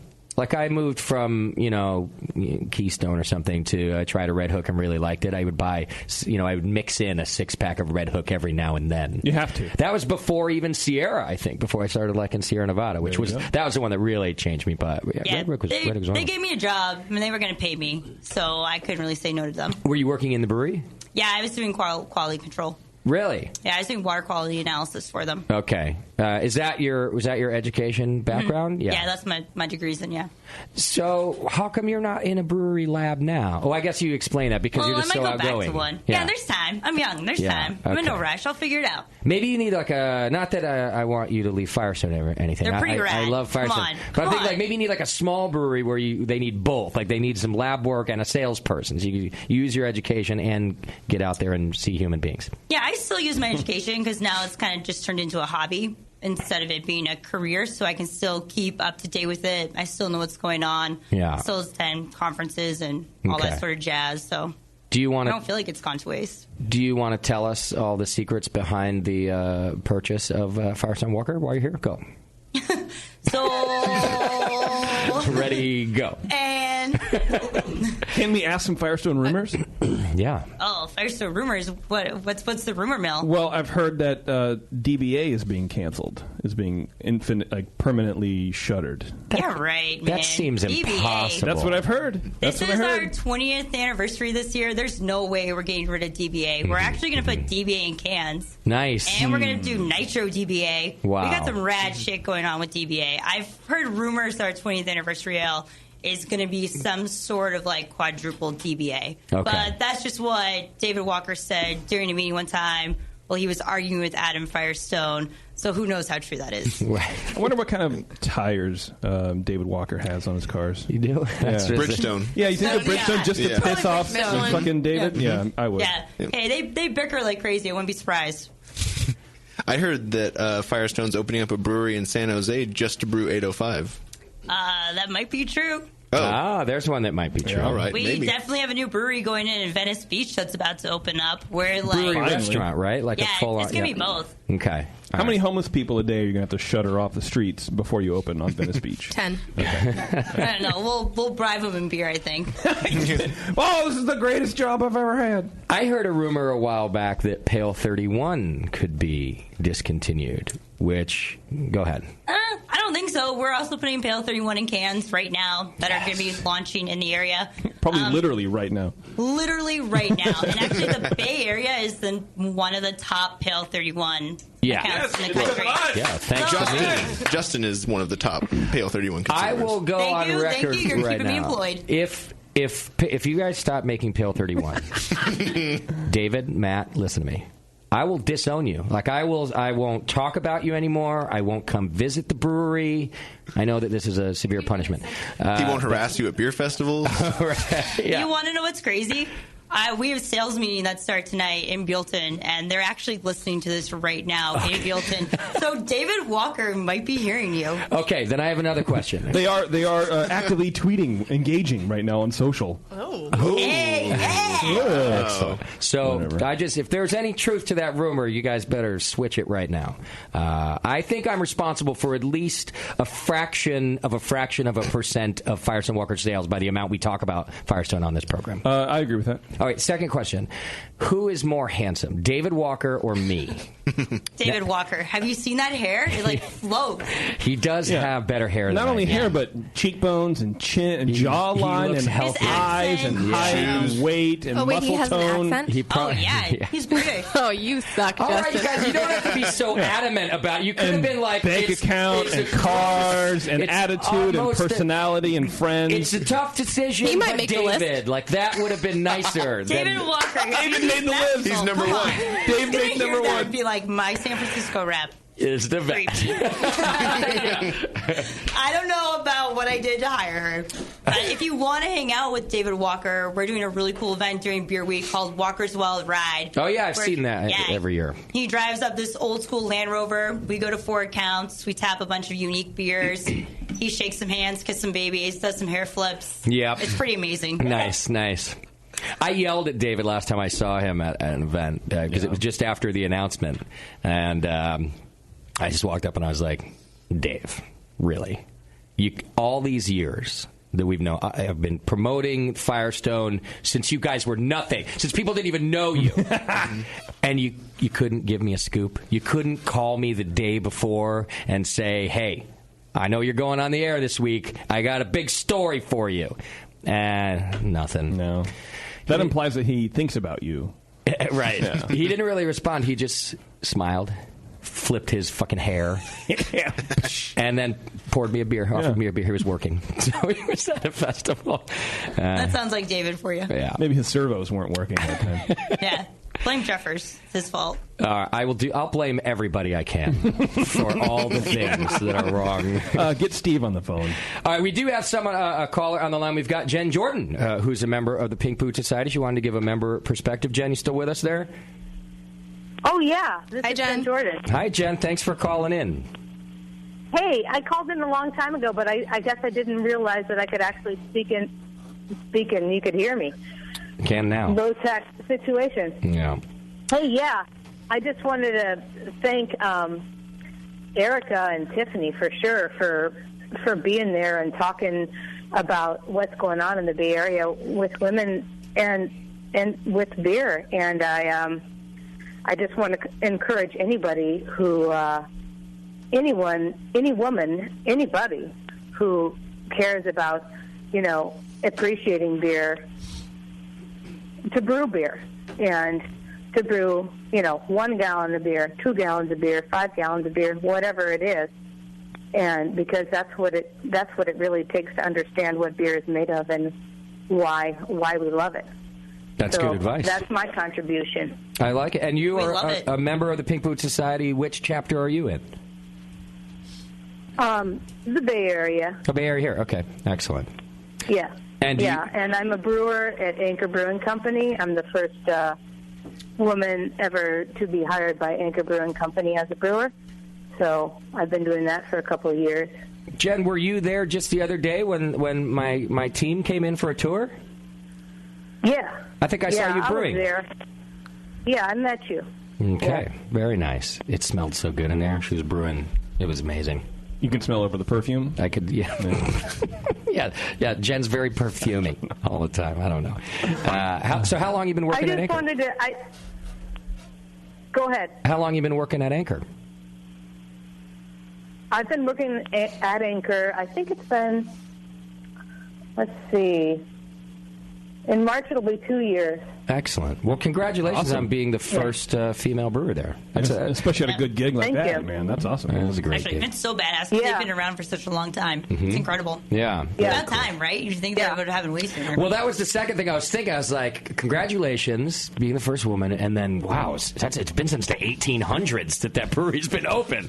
So it is about time. Yeah, well, I mean, it's not the 1800s, but yeah. Wow. I Okay. get what you're saying. But I just wanted to contribute because I know Tiffany and Erica, and I saw you guys the other day, and they've mentioned my name a couple times on the air and on the show, and I just wanted to contribute in any way I could. Well, I'm glad you did. Thank you for calling in, Jen. Yeah. All right. We'll talk to you later. Cool. Cheers. Cheers. There you go. Jen, one of your members. Yeah. Yeah, she was rocking it the other day. So I've been to that brewery so many times, and I've been there when they were brewing too, but I never went and got to kind of poke my head into the mash tun and stuff. Yeah. And mash tun was completely full. They've got the copper kettles, so you got that big lip, and then it's so full. They make such maximum use of that brew system. Yeah. I don't think I've ever seen it was like a homebrew mash tun when you're trying to do a barley wine. Sure. You're cramming it to the top. Yeah, that's what it was. It was really cool to see. And it was spinning the whole time. The whole mash was just spinning around. It wasn't sitting. Yeah. You know what I mean? They have a whole spinning thing. Mixer. Yeah. Mm-hmm. Sure. Oh, a mash mix. That's what I meant to say. Yeah. You're so really great right now. Spinny thing. You're so enthralled with technology. It moves. It's a spinny There thing. was no man in it. It moved. How many breweries have you been to before Anchor? You should hire a woman to host the show. I'd like to reference the earlier part of the show when he said, "This is where you get 99% of valuable beer information." Spinny thing. Spinny. Well, I didn't say it came from me. It's other people giving I love you. Great information. By the way, Bev messaged me. She said that she's drunk. Okay. No, I'm not. I'm just really happy. Because you had an imperial something before the show. I feel great. Okay. She had imperial water. Tiffany, you mentioned something about women being underrepresented in beer. Is that really true? I mean, obviously half of people that work in beer aren't female, which of course they'd be fully represented. But if anybody that's interested, do you really see any barrier for them to enter in any way? Do you feel like anything needs to be facilitated for women to enter the beer world? It seems easy to me. I don't know of a female brewer that says, yeah, I can't get a job. Nobody wants to hire me because I'm female. I don't see that at all. It's like they can go right into a brewery easily. No, I think honestly, it's just a generational thing, and I think it's changing constantly. Anything that's wrong with it is being fixed as it sort of develops, right? It's definitely being fixed That's what right I'm now. saying, I mean, 8 years ago, if I went into a bar trying to sell beer, someone's like, "Yeah, what do you know about it?" Well, what do you drink beer? Yeah. What's that? I mean, that's insane. No, women don't drink beer. That's all behind us. And it is behind us, but not for other people in the country. It's not though. In different areas. Exactly. The Bay Area is a very select area. Yeah. If you go to other parts, it's not. They're back in this. Yeah. I even went to Kenya one time and was in a brewery, and someone said, "What are you doing here? Women don't drink beer." And I said, "What do they drink?" And he goes, "Milk." That's what women drink. Women don't drink beer. Wow. So did you pound a 6-pack right in front of him? See? Yeah, the finest export stout. Yeah. So other chapters of Pink Boots might be more of facilitators or like, hey, brewery, why don't you have any female brewers? That kind of thing. Yeah, I think it's just one of those things that comes with generations. Like 20 years ago, you didn't have as many female brewers, just like there weren't as many craft brewers. Sure. And I think with the craft brew industry being being more and more accepting of women and having more women at the top who might see something that's either going to inhibit women from being approachable in a beer, or because there are some marketing things that are maybe a little bit sexist. So having people at the top who are women who might say that's a bad idea has changed things. And as more women get involved, people start realizing that this isn't just this isn't a man cave. This is the craft beer industry. Nothing wrong with that. Somebody once said we're here where beer get used to it, and I think that's a lot of the women in the industry this day. Great. Can I ask you about some of that marketing? and you don't have to speak for all women, obviously, although feel free, you're the one on the radio. Like there's some marketing like that, like beers called like Ditzy Blonde, or I forget whatever the other one was that like caused a stink. Oh, a you're couple talking years ago. the quote unquote rape culture in beer marketing? Yeah, I forget which. Well, and I'm not talking about that specifically, but that was one of the big. Yeah. The things like that bother you. If a beer is called like Ditzy Blonde, it just feels it's a little too. Well, I guess if it has a name that's like that, I might question like how good this beer is. Because I mean, if it was a phenomenal beer, they could just call it our Blonde Ale. Because it's so good, we're never going to make another one. All right. I see what you mean. So the marketing itself is like making up for. If they're doing that, then I question like the actual quality of the beer. Well, if you have to market something, I think it's already implies that you don't need the thing to begin with. But hey, let's just use this thing. You know what I mean? Like if you're trying to really push. In that respect, getting a really funny, clever name, all the time, really trying to go for that home run of a beer name. Sure, maybe, the quality should speak for itself. That's why we kind of brew beer on a homebrew level, but also a craft brew level. Mm-hmm. We want to make the best beer that we can, and the beer should, I think, speak for itself more than the marketing in that sensational kind of way. And you probably spend a lot more time on your homebrew recipe than what you're going to call it. Right. Yeah. Which is about none. Actually, no. I always think of what I'm going to call it first, and then this is called "I Have a Beard Brown Ale." Have you, in your careers in beer, have you ever had to maybe tell a brewery that name you just thought of isn't really cool? I've said no to breweries that tried to hire me. Yeah, because for that of reason. Yeah, I see. Because you think that shows kind of a sign that maybe they're not in line. Well, maybe I'm not going to be. It's not going to be in line with my ethos. But also, I'm not going to be jazzed about selling something that I don't agree with. Right. And how did Brewdog take that when you came Yeah. And you, Erica, have you ever had to like comment on a beer name or anything like that, or a marketing campaign? I haven't yet, but I've definitely come close to it. I mean, there's definitely a lot of questionable practices out there, but you kind of gotta find the right time and place to say something about it. Sure. Firestone's pretty. I don't know if PC is the right word, but they're very aware. PC. They're pretty Mellow? PC. They're very British. They're kind of boring. proper. Yeah, the worst that they got was when they had a Velvet Merkin, but then even that they changed. No, there's still Velvet Merkin out there. What are you talking about? Oh, really? Mm-hmm. Yeah, man. Yeah. I thought that they totally flipped on that. I even have a Merkin contest every year in the city. Show me your Merkin. I remember Matt saying something like that. Like it didn't fly, but maybe they reversed the. Yeah, because that's how we got Velvet Merlin. Because it wasn't flying. We've got Merlin because Matt Brendelson, his nickname is Merlin. So that's where that beer comes from, because his roots are brewing nitro beers and stouts. So that's where that comes from. Velvet Merkin, I'm not totally sure the history of that. Yeah. But the Merkin's still out there. It still exists. Okay. Yeah, I swear that they stopped for a bit, but I don't know. I thought it was a different beer. That's why there was Merlin and Merkin at the same time. Well, Were they the same beer? Merlin and Merkin are different. Right. Merkin is barrel-aged Merlin. Yeah, okay, that's what I thought the distinction was. Yeah, and Merkin only comes out once a year. Yeah. People only want to show that once in a while. Yeah, okay. What do you think about? Can I just call out this brewery? And what is it? What does it rhyme with? Yeah. What does it rhyme Which one did you say, Kim? Palo Alto Brewing Company. Happy Ending. Barley Legal. Oh, Hoppy Ending. Kim has an agenda right now. She said, Let's see who Kim doesn't Palo Alto Brewing Company, and they have a beer called Hoppy Ending, and then another one called, what was the other one? Barley Legal. Oh, Barley Legal. Statutory rate's hilarious.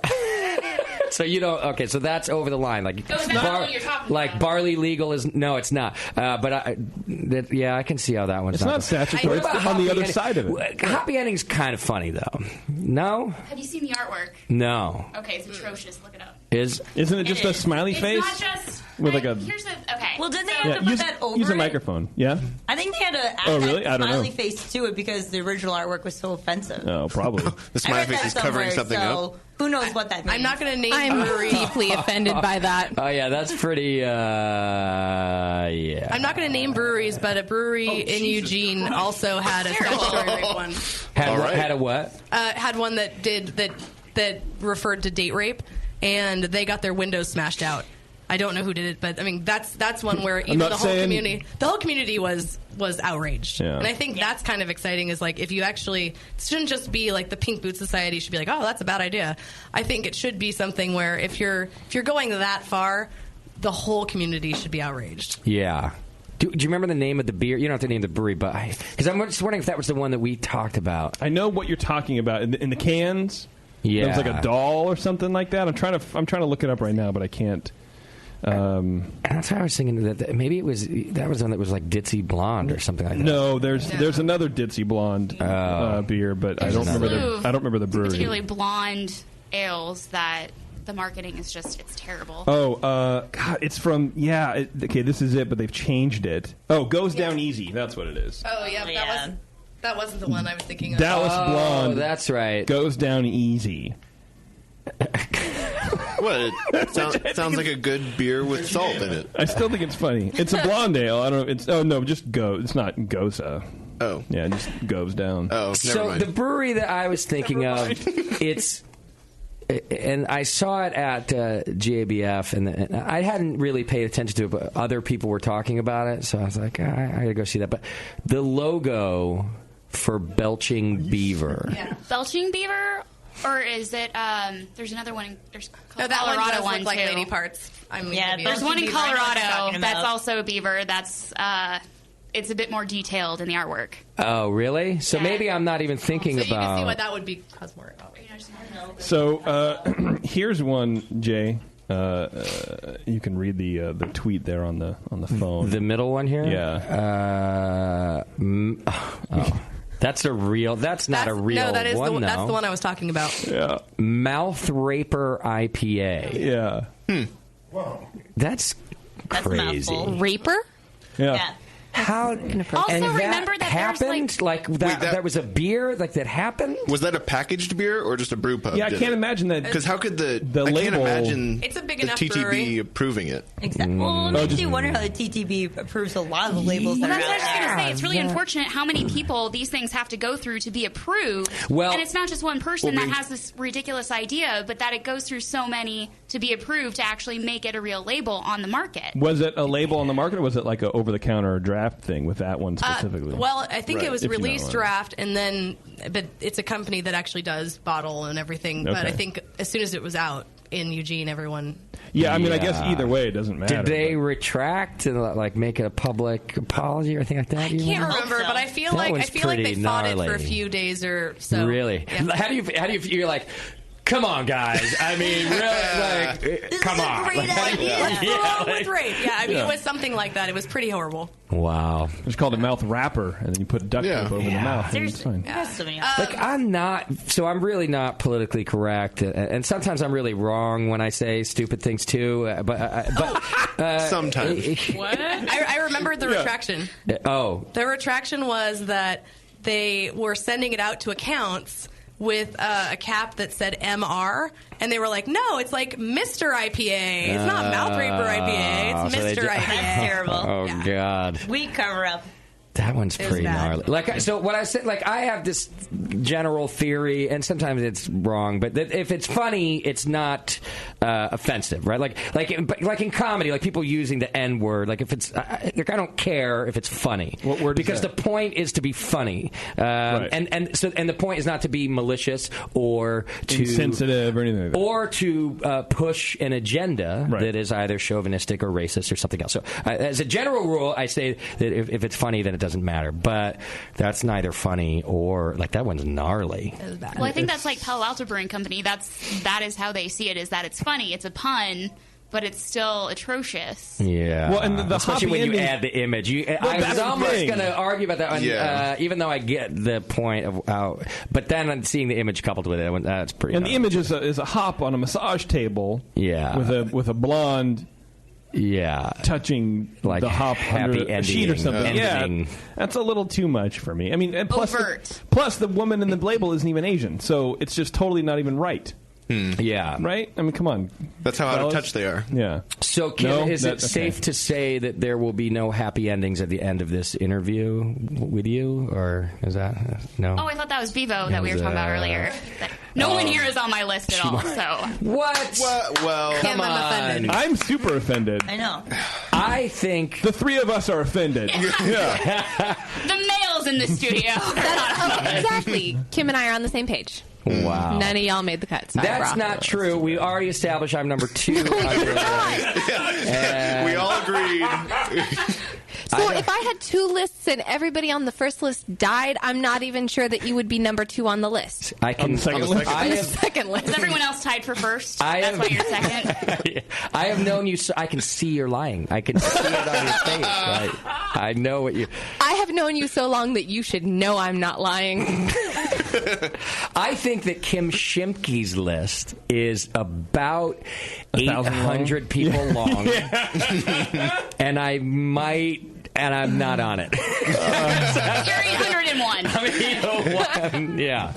Hey, but you're on the list. I'm pretty sure you have to be taller than her to be on the list. But I'm on the list. All right. You're on the other side of the list, the back side. Well, we've got more women in beer to speak to. Did I miss anything about events and stuff? Did we finish that list? We got the event coming up at the Good Hop on the 24th, right? Anything else we need to get out there? We got a free house coming up on the 27th. Okay. Good events. I mean, if you check out the Beer Week website, we've got all the Firestone Walker and the Fieldwork events listed on there so people can see what we're doing. Cool. We have a lot of events. Yeah, and we This is also do exhausting. like Pink Boots Facebook so people can check out what we've got coming up if women out there want to join in.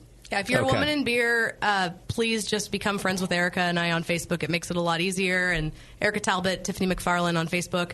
And we'll add you to our super secret group. Okay. We don't find it creepy. And- We're used to it. And you can find true. the group, if people forget your names, they can go to the Pink Boot Society website and find the local chapter there, too? Yeah, you can find your local chapter, and then it'll connect you right to us if you're a local. If you're local. Or anywhere else you can go. We have listeners everywhere. You have to get jumped in or like dump out some Budweiser down the drain to Yeah, get what's in? the or initiation? Are you a prospect at one I point? don't What's know if we going can on? tell you what the initiation Yeah, I think it's secret. Do would I have to prove that I have a vagina? Oh, good question. Maybe. I don't know. All the best. How? Has anybody ever come in and you're like, I don't know, show us the vagina? Yeah, What if I'm in transition? What if I'm fluid? Can I join have to wait. without a vagina? If you're not a woman, you have to be a woman. I don't see gender. We're pretty accepting. We can make You some are. exceptions. Okay. Maybe That's not cool. for you guys. I don't blame you. Listen. We're other people. We're a pretty open-minded group. So if we have a beard, the other direction. that's pretty much no. If we have a beard. You can make exceptions, but you also have to have standards. I can't. Yeah, we've got standards. Just you like know, Kim. You know. It's a whole thing. All right, you can go to pinkbootssociety.org and check it out if you want more information about the group and find out about upcoming events or how you can help, especially if you're a brewery and you want to help the Pink Boots Society out, raising money for some of the scholarships and things like that. So go check it out. Tiffany, Erica, thank you for coming on the program. Oh, thanks. Also, by the way, we're doing a fieldwork event here for SF Beer Week 2. I will be here, so on if anyone Friday comes- the 22nd. If anyone comes to that, they can ask me about Pink Boots. There we go. Excellent. All right. Thanks for coming in. When we come back, we're going to be talking to a couple ladies from an organization called Grisette Nouveaux. So hang in there. It's The Session, and we'll be right back.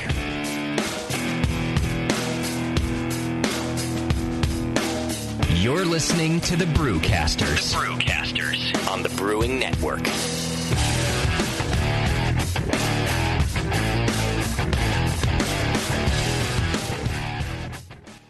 Tampa Bay has become a great destination for craft beer lovers with more than 60 breweries and counting, like Cigar City, Tampa Bay, and Coppertail Brewing. One of the newest breweries is Four Stacks Brewing Company in Apollo Beach. Four Stacks believes that the West Coast can't have all the fun, so while we feature West Coast beer like Stone, Ballast Point, and Green Flash on tap, we also brew hopped up ales to our liking in the West Coast style, even as they're truly Florida. Come in and see for yourself. Four Stacks hosts monthly homebrew club meetings, bottle shares, and partners with local restaurants for free food delivery while you enjoy your pint in their new tap taproom. Stop by Four Stacks Brewing and support the greater Tampa Bay craft beer scene at a brand new community-oriented independent brewery. Four Stacks Brewing, bringing the best of the West Coast style and attitude. Four Stacks Brewing Company in Apollo Beach, Florida.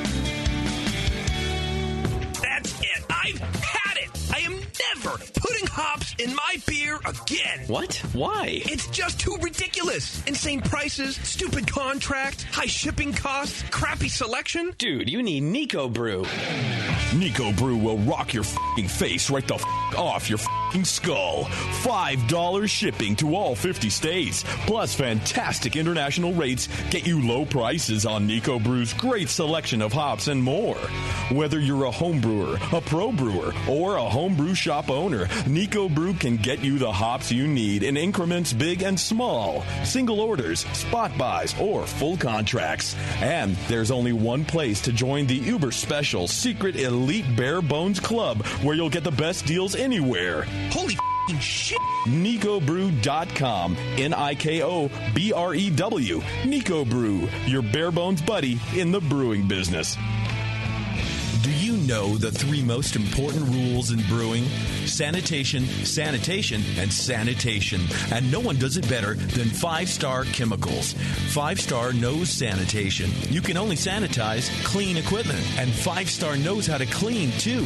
For craft brewers and home brewers, 5-Star has what you need to keep your fermenters, serving tanks, kegs, and draft lines sparkling and free of any beer-spoiling bacteria. PBW, caustic, acid cleaners, Star San, SaniClean, lubricants and defoamers, pH stabilizers, and more. 5-Star Chemicals has cleaning supplies, safety supplies, heat exchangers, pumps, hoses, and valves. And 5-Star is proud to offer eco-friendly products that exceed customer expectations. If you have a cleaning problem, you need the 5-Star solution. Visit 5starchemicals.com or call 800-782-7019. 800-782-7019 and get the 5-Star treatment today. Williams Brewing is your online resource for prompt delivery of quality home brewing supplies. Since 1979, Williams Brewing has offered the finest equipment and the freshest ingredients, backed by the best customer service in the business. Do you like to mash using efficient fly sparging, but would like an easy way to heat your strike and sparge water? Enter the new Brewer's Edge electric mash water heater, a plug-in, anywhere, precisely controlled heater for strike and sparge water. Ditch the fumes and second burner and make mashing easy. Go to williamsbrewing.com today and browse their vast selection. That's williamsbrewing.com. Orders placed by 4 p.m. Pacific Time weekdays ship the same day. Brewing is easy the Williams way. If you haven't heard, there's a completely new brand of brewing equipment. Kettles, burners, and accessories. Trustworthy everyday gear that helps you forge and shape outstanding beer the way you want. It's called Anvil Brewing Equipment. Hi, I'm John Palmer. You may remember me from such self-help books as How to Brew, Brewing Classic Styles, Water, and the Brew Strong podcast. I am very pleased to announce the debut of Anvil Brewing Equipment from Blickman Engineering. I have been working closely with them these past few years to develop products that combine the best of materials, features, and price point. Each of these products has been developed, tested, and reviewed to meet these ideals and bears the Palmer Brewing Solutions stamp of approval on the packaging. Anvil Brewing Equipment, inspired by Palmer, built by Blickman, and made for you. Check out anvilbrewing.com. Anvil. Durable, reliable, dependable.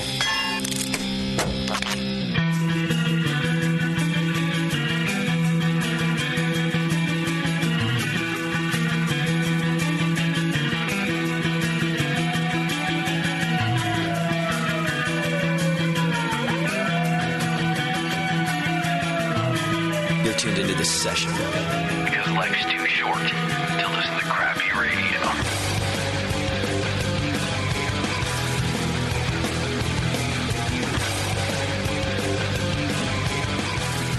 welcome back to the program. Thanks so much for hanging out with us. 888-401-BEER if you want to call in and ask questions tonight, or you can hit the chat button. It's on our homepage under Community, and Bevo's in there taking your questions for us. Hey, don't forget about our good friends over at Beersmith. You can go to beersmith.com right now and check out the Beersmith home brewing software. You get a free 21-day trial. You just download it. You can check it out on your PC or your Mac. It is the most comprehensive brewing software out there. A lot of the pro brewers that we talk to in here also use the Beersmith brewing software, but you don't have to take our word for it because you get a free little trial, and then you're going to buy it anyway. So know right now that if you go take the 21-day trial, you're going to end up sending your money to Beersmith because it's such a cool piece of software. And he's got a podcast over there. Brad does. He's had a lot of great guests, and he does a DVD series. He's got How to Brew All Grain with John Palmer. You can purchase that. So I would say that it's the best other place from the Brewing Network than the Brewing Network to learn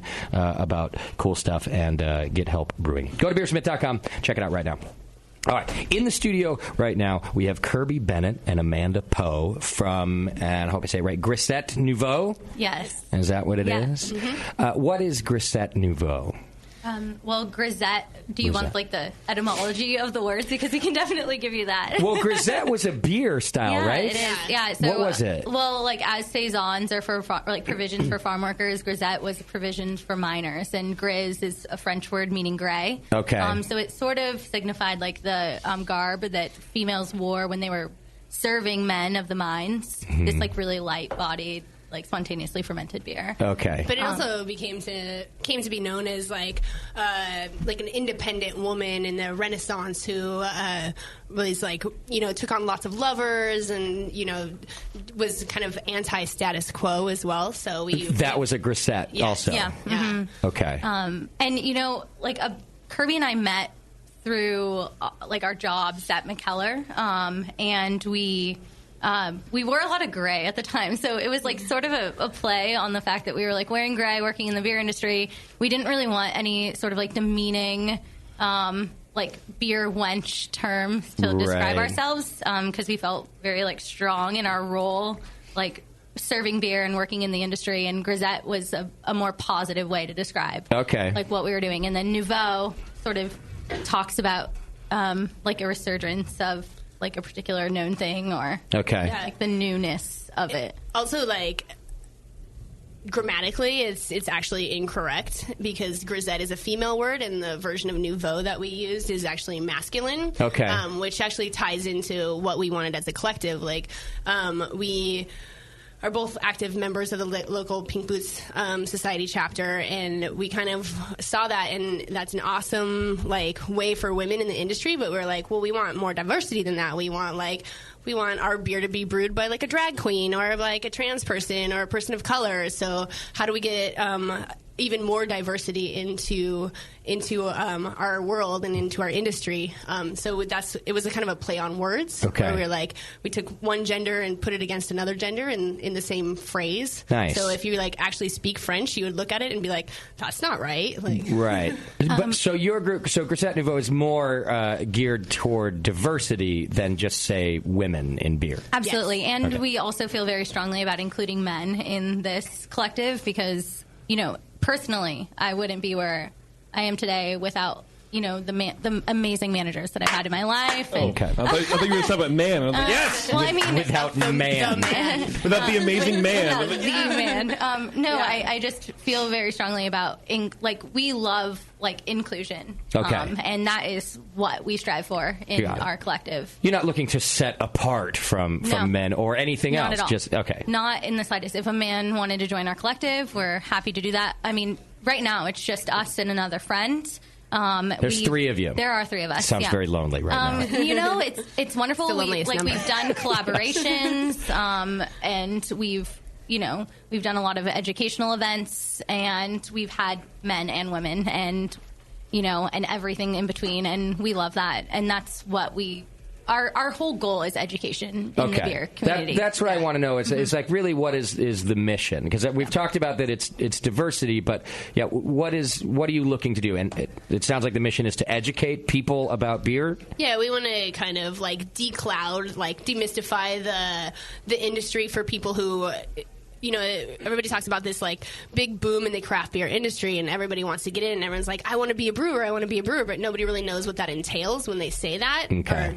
Or even like people are like, I want to drink beer and I want to be able to talk about it. Or like, I just made $1 million because I sold my stock in my startup. I'm going to start a brewery. Yeah. Like, how do I get into the industry? Like, how do Please I become help those people for us. Well, see, I don't think that that's necessarily like where we're going, but I think that that's just another example of the fact that like the craft beer industry is a really huge thing right now, you know, and a lot of people are super into beer, but you know, people need more education, and our goal is just to be educated, provide that education, encourage people to start somewhere, anywhere, pick up a book, you know, and do that. And that's what we've done from day one, like before we even started our collective, and that's what we want to continue to do.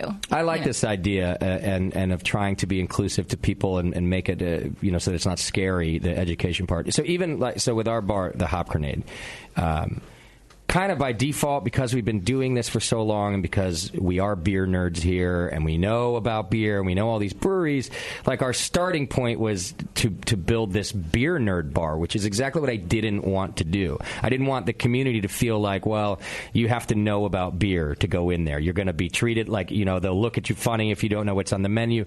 And it's the opposite of what I wanted. I wanted it to feel much more homey and more inclusive.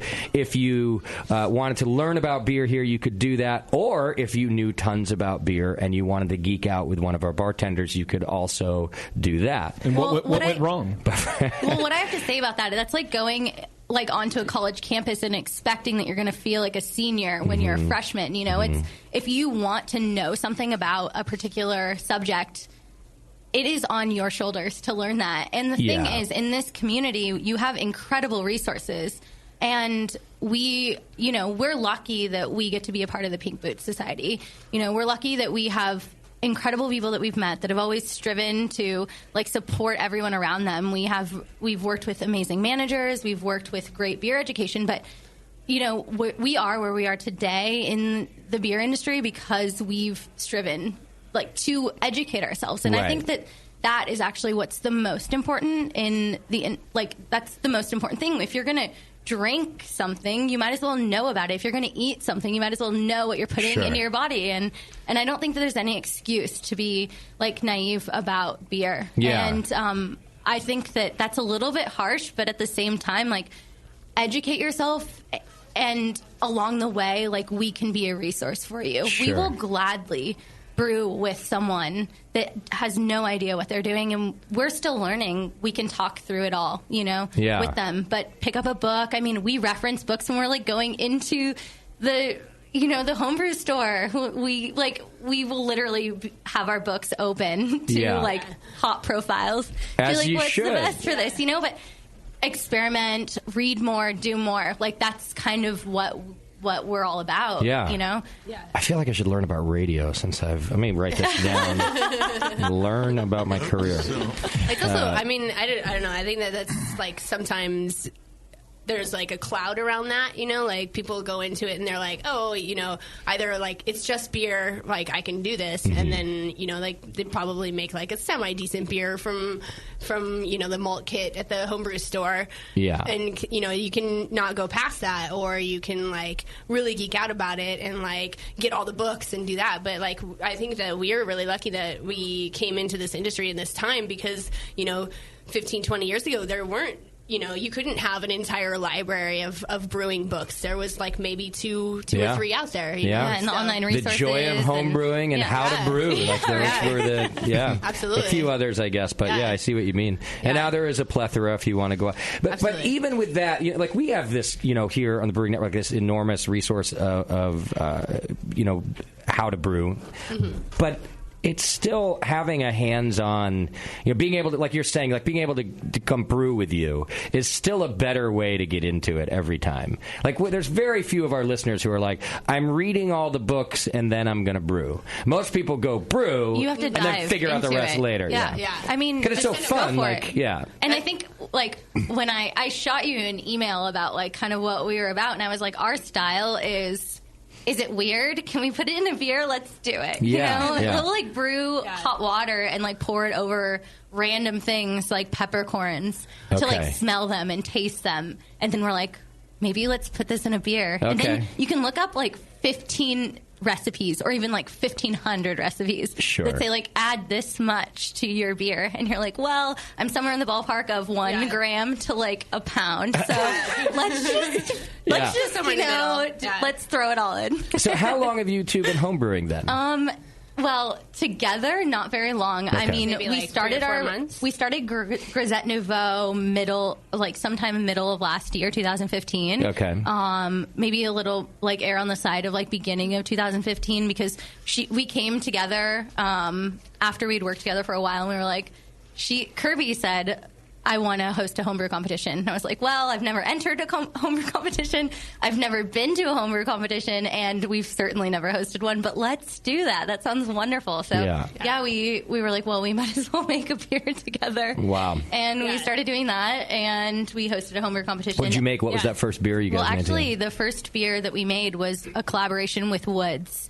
The Woods Brewery. Yeah, they're Cerveceria's like big sister. Mm-hmm. They're located in Oakland, like uptown or downtown. Uptown, Right by the yeah. Fox Theater. Right by the Fox Theater. Okay. And it was a pink peppercorn grisette, and we collaborated with Sam Bennett on it, and He's it was their head amazing. brewer, yeah. Okay. It was amazing. It turned out so beautiful. I mean, we were like, oh, we're Grisette Nouveaux. We have to make a grisette, right? Yeah, and yeah. he was really excited because it was a style he hadn't made before. Yeah.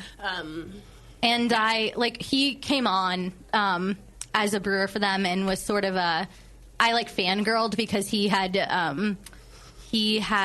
been an intern for Oxbow, and they're one of my favorite breweries. And, Okay. And so I let the company know that I was like super fangirl about, his brewing. Excellent. Mostly because I just love Oxbow, and there are a few beers, especially when I was like studying beer, like, my friends and I did like a Monday night, every single Monday night drinking beer sort of thing. And Do you think you creeped him out? Like, I think I might have. I mean, he's kind of weird towards you. No, he just came into my work last night with his girlfriend. They had a great time with their friends. No, he's like, come in anytime, and he actually took us through His girlfriend fell down unexpectedly. We don't know how. She slipped, and so I'm bringing her soup. It's amazing. I sent them a lot of desserts, but I won't say what was in that. No, If she wants the antidote, she can call me. No, it was.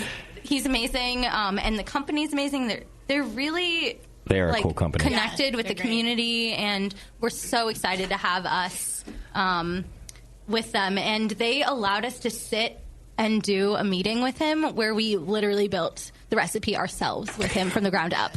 So it wasn't like a collaboration where he had this idea of what he was going to build. I'm sorry, what were you going to say? Well, what I'm thinking is, because this sounds great, and it sounds like such a cool experience, but you're saying to me this was your first brew. Yeah, together. So I think my point was like, what I wanted to ask is like, why? Why did you guys get to do all that? Like, in other words, what was your background that Woods was like, hey, we should brew with the two of you? So my first beer job ever was actually at Abbott Cellar, and I sort of like muscled / begged my way in because I was like, I really want to work in this industry. Please, like, I'll even host, like, whatever it is. I just want to be a part of your education. Okay. I want to learn everything about beer. And they said, okay.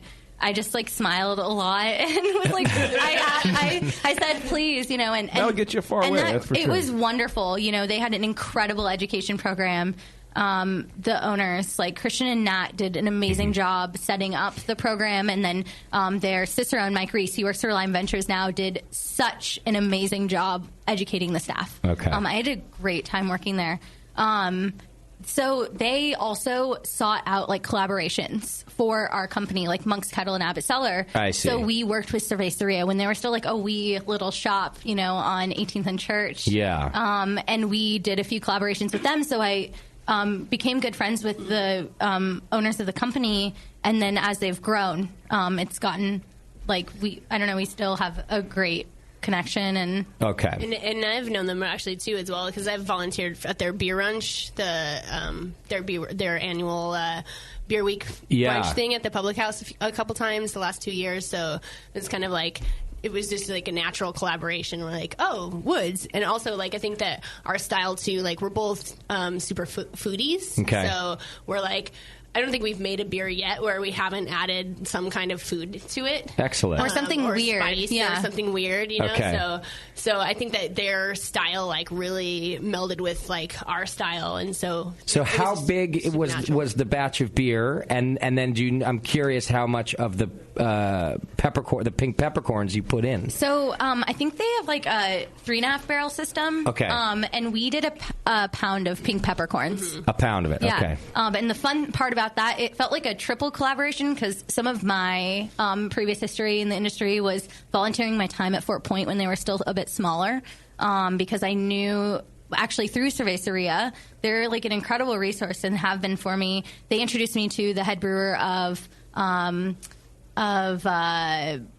Mill Valley Beer Works, Okay. Mike Schneebeck, who also now he's the head brewer of Fort Point. That's not a real name. Okay. Schneebeck? It's like a Dr. Seuss riddle. And so they introduced me to him. I helped them bottle beer one time at Mill Valley Beer Works, and then I just like hounded him forever and said, please let me come to Fort Point and watch like the brewing process and help you. He helped me study for the Cicerone certification. Nice. And he was a great resource. And so we used yeast from their Park beer in our beer, and it just was an incredible like melding of all these really beautiful flavors. And Excellent. It was a really, really wonderful night. Like we had brewers come and congratulate us on a really successful brew, and then Kirby and I were like, well, we learned a lot just brewing these beers and going and lending our time and hand, and we've taken that home and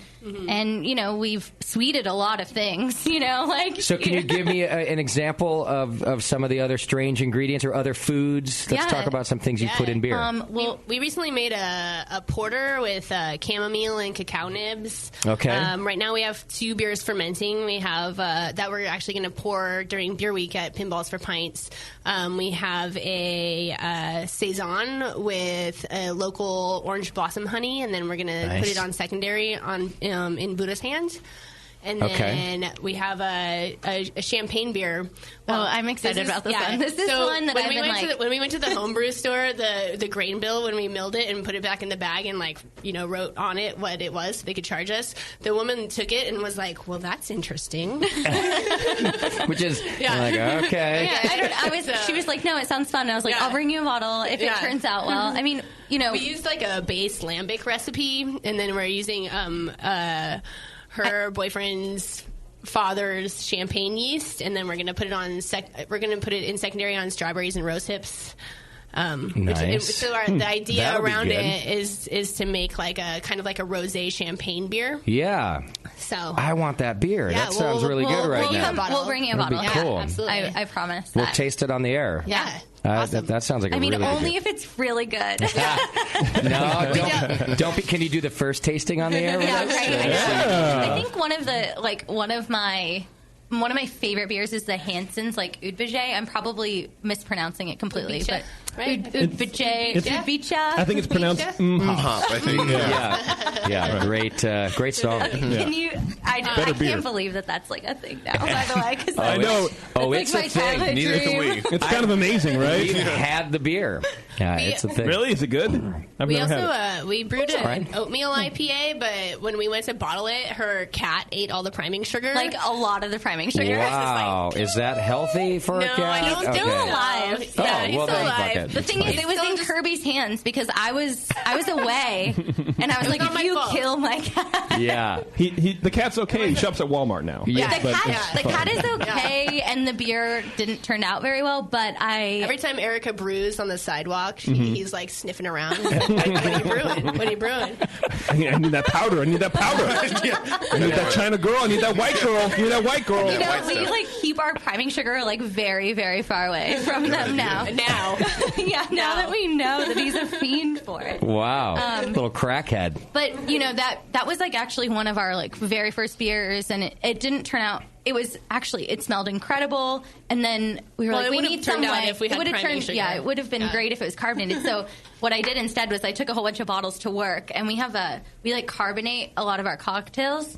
So we just poured it into bottles and carbonated the beer. Okay. And then we drank it, and it was amazing. And it was good. It was such a good beer. So I was like, we're definitely going to brew this again. I still have a 6-pack in my fridge. I just have to go buy a Soda Stream. Soda Stream. For all your undercarb needs. How are you fermenting all of these beers? I mean, we've made one. We're like trying our hand at our very first lager, so we're using Kirby's. I have a kegerator. At my house. Yeah. Okay. So that's lagering there, but otherwise In we a carboy? Just inside in a it? carboy. Yeah, okay. And we're doing Otherwise, that. we use her apartment because it's a little bit cooler in temperature, a little more steady in temperature than mine is. So. And not much. I mean, and also she my has all the hallway brewing doesn't have equipment. like any light, so it's. But we did actually transport the lager from her house to my house, and so it actually worked for aerating the lager. Oh, like nice. I put it in a milk crate and I tied it down in the back of my car, and then I went on the 580, and it was like The worst. And I was like, oh, now it's aerated. Okay, that's not a bad idea. Take your word for a ride, Tasty. Yeah. We need to add that to our I've been overdoing it with this aeration. bottled oxygen. Just go for a little My drive. thinking, I just put it in the car, go for a trip. But your carbon footprint is much lower. Yeah, that's very true. Well, I don't have a Prius. I don't have a driver's license, and I've like never really driven. So, in essence,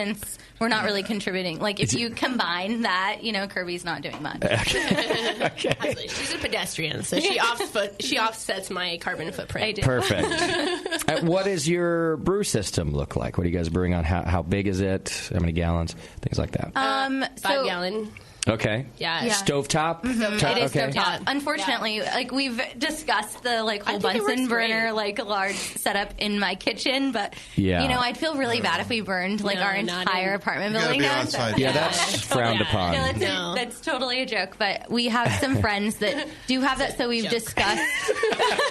We did discuss it, and we decided it was a bad idea. We did decide it was a bad idea. It was more of a flip a coin sort of thing. So fate was with us on that one. You could just get a fire extinguisher and go for it. Cover the whole room in aluminum foil. Oh, yeah. Everything. Especially the windows. Clocks, windows, everything. Protects your beer and from NSA. Exactly. So are you doing extract beer No. then? No, you're doing all grain that way? Yeah, I've actually never brewed extract. Look at you go. It just Nice. seems like a kind of a big sticky mess. Like, I've already had some it difficulties with honey, so I don't know if I could do a larger version of that. So what do you have for a mash tun in an apartment? Like a igloo? No, We actually, have a false bottom in the boil pot. You end up brewing in bags? no. No, we have we have the big pot with the false bottom. Sure. So we boil the water and mash in the same pot. And How do you get the grain out? Yeah. It has pull a it spout off. on it. Yeah. We use a vinyl tube, And then we go into and then the we pour empty that outlet into next door and dump all the grain. So you just go, you have another kettle. Yeah, we have another kettle. Another kettle. No. We have another kettle that also has we sweeted it and put a spigot on that as well, so that we can drain that into our carboy after we chill it. My boyfriend and I worked on an immersion wort chiller. Okay. We built that. Just a lot of copper wiring. This is the guy who works at Woods or whatever? No. I'm fucking with you. Don't worry about it.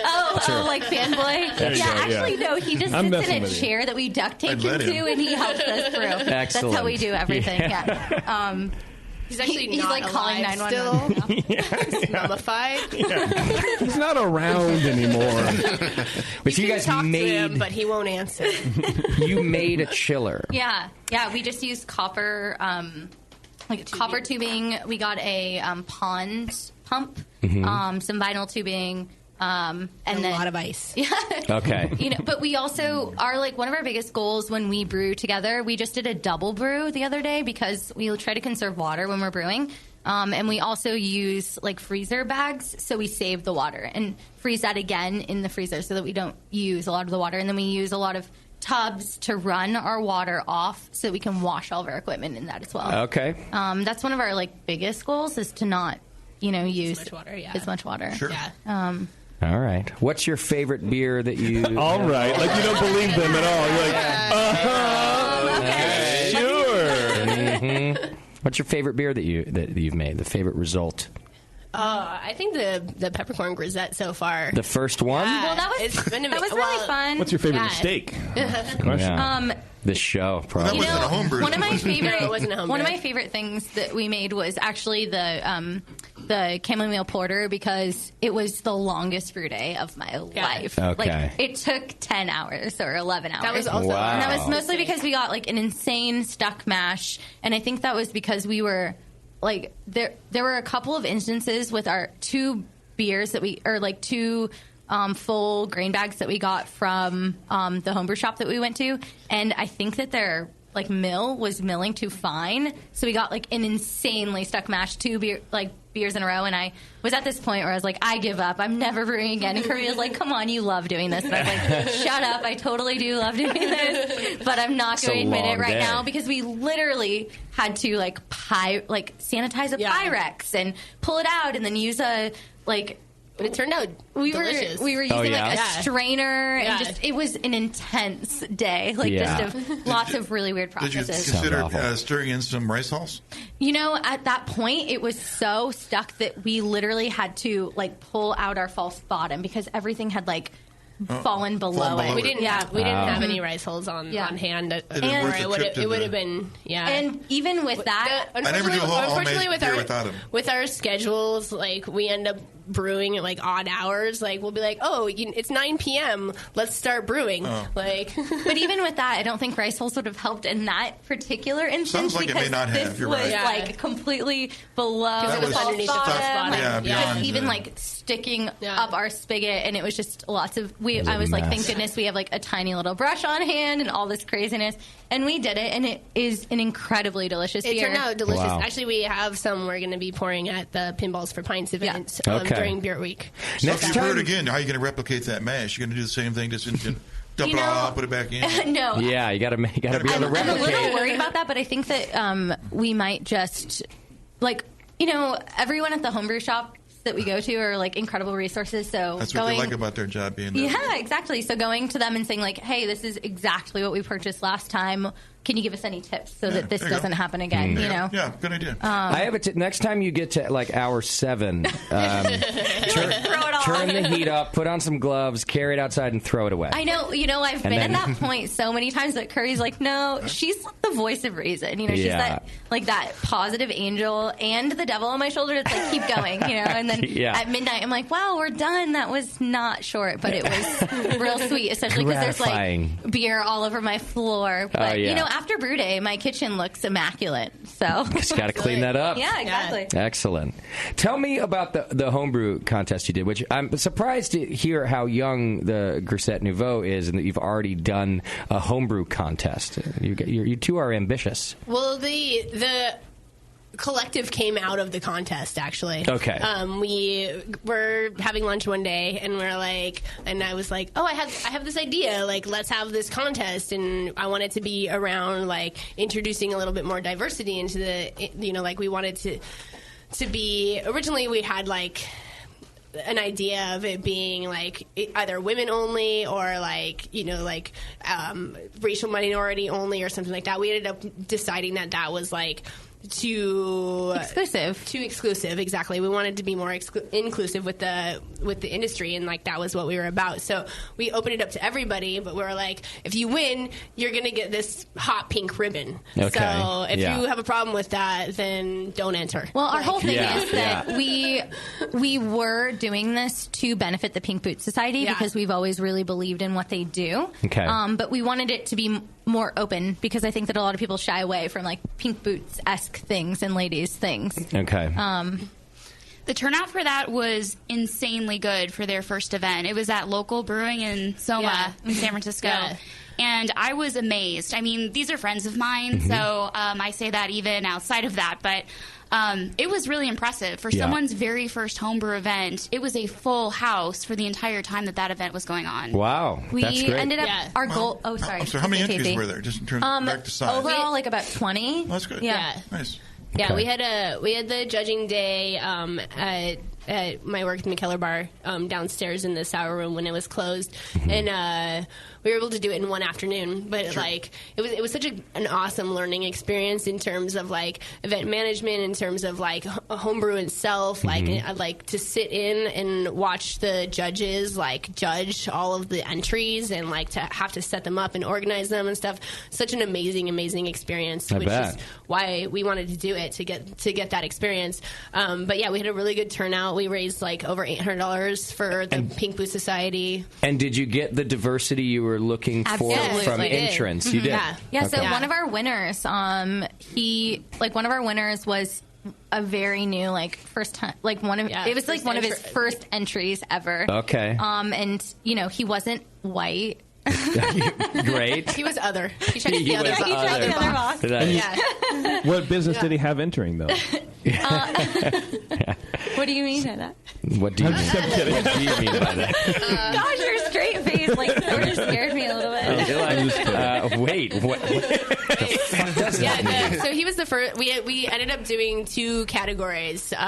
We did IPA, and then the other category we picked was herb spice and vegetable beer. Interesting. We were like, good diversity. Everyone's going to want to enter an IPA, well, this was fall. And then herb, spice, and vegetable is such a broad category. You wanted weed beers. So many. Right. Pretty much. Yeah. I was like, I just really want to get high, so I'm going to organize this competition. Instead of just buying a bag. I thought it was for the dab cup. What the fuck's going on?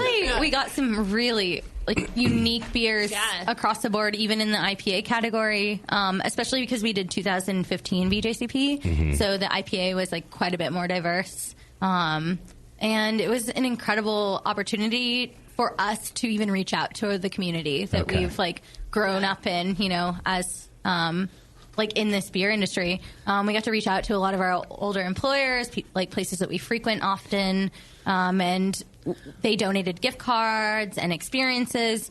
And then one of our like revenue driving forces for the event was a raffle that we did, and we raised over $500 in the raffle, which was amazing. We had to like run out and buy more raffle tickets. That's amazing. And that's great. It was a great experience, and local hosted it, and they were so wonderful as far as all that was concerned. So Regan and Sarah were awesome. We also got supportive. We got New Albion donated a homebrew bicycle. I don't know if you've seen New Albion has like a bicycle. Homebrew bicycle. So it's like their homebrew series bicycle. It's like a normal bicycle, but it falls apart. It leaks. It tastes like shoe. Right. So we raffled that off as our grand prize. We contacted. Your friends all ride it and say it's a really good bike, but then they talk crap about it. This is great. Bro, you should fucking sell bikes for a living. Seriously, quit your job and sell bikes. And they turn away and make that face. I'm not really into bikes so much, but this is really good. Yeah. I love it. That's a homebrew. Those could all be like names for beers that needs to happen. Yeah. Well, that's it. Was that the grand prize? Yeah, that's pretty cool. And actually, the guy who won it was his birthday, so it was very deserved. Nice. Yeah. Okay. Except for, I think the bike was a bit too small for him. He was a big guy. Yeah, he was a little tall, but they did say that that he could bring it back in and they can figure it out. They'll swap it out. It wasn't with like homebrew clown car big. Okay. It was just like, a little too short. It's like a really tall guy in a Mini Cooper. Yeah. Got it. Okay. Interesting. Yeah. He wasn't going to do the Tour de France on it or anything like that. But, it would get him from like the hate to the mission. Yeah, so he's fine. Yeah. Excellent. So with Grisette Nouveaux being a collective, I assume people could join? Yeah, Absolutely. totally. We've actually extended offers to people that showed some interest, but I don't know. We haven't really had any people follow through with that. Okay. We brew a couple times a month at least. Okay. Well, now we're really the heat is under our asses right now because we really need to. And because beer week. Yeah. You get fined for that. And no, it's fine. Yeah. No, fuck it. Yeah. Sweet. I've been trying not to cuss this whole time. Oh, you're good. Well, no, you can't. That's true. We can. Oh, okay. Yeah. We have a license to burp and cuss. Oh, nice. Yeah, because they're men, Kirby. Oh, Don't forget. right. Don't forget. Okay. We were going to say it. Yeah. Women can't cuss because cussing can't be too cute. Yeah. Right? So that's the whole fucking thing. Let us have one thing. Fuck yeah. Yeah, give us. You got to drive. Now you got to vote. Now you want to cuss. Yeah, we're giving you beer. Let's keep cussing. The next thing that we're going to want is like the rights to our own bodies. That's just too crazy. That's fucked up. I You know, that is just bullshit. I know, right? Yeah. That's where it stops, right? If that happens, I'm never going to go on a date. You're never going to go on a date anyway. You're married now. And then someone's going to name a beer after you. That'd be amazing. No, he just gets to date Taryn for the rest of his life. Yeah. That's amazing, too. I'm sure it is. Yeah. Great. Now you just ruined JP's whole night. Let's talk about Taryn's night for a second. Taryn's night's pretty awesome. She looks forward to Mondays. She doesn't feel a thing. Her night on Mondays are awesome. So how can people go find out more information and or join and help you? Well, we have a website and a Facebook page. We also have an Instagram, and it's all Grisette Nouveaux. So you have to know how to spell. Yeah, you do. You need to know. Nouveau with an X. It doesn't work. Yeah. I'm not going to lie. I totally will. Googled it today. I probably still got it wrong. Yeah. I'm going to get an alternate spelling site and just put it to like how to homebrew a bicycle. Like, I don't understand why these people are bicycles. I don't get it. Yeah. So people can go to the website and contact you there. Via Absolutely. Facebook, Instagram. You know, we do all the things. Okay. All the social medias. We try. I mean, that's not our forte. Okay. But, you know, it happens. It does. happens. It does happen slowly. Well, I saw your Facebook page today, so it is. You're not lying. It's there. It is there. Yes, it's there. It exists. Yeah, it does. Is it a homebrew Facebook page? Yeah. Does it taste like shit? It tastes like shit. You know, it's one of our like depends on your screen. Yeah. I have an LG. All right, you two. Well, thank you so much for coming in here and talking to us about your collective, Grisette Nouveaux. Everybody can go check it out. You can Google it, or you can just punch in GrisetteNouveaux.com, I think it is, right? Yeah. Do you want me to actually spell it? Yeah, I mean, go you for can just it. like say it to Siri, and maybe she'll figure it out. No, she'll be like, "Do you want gray wind?" Yeah.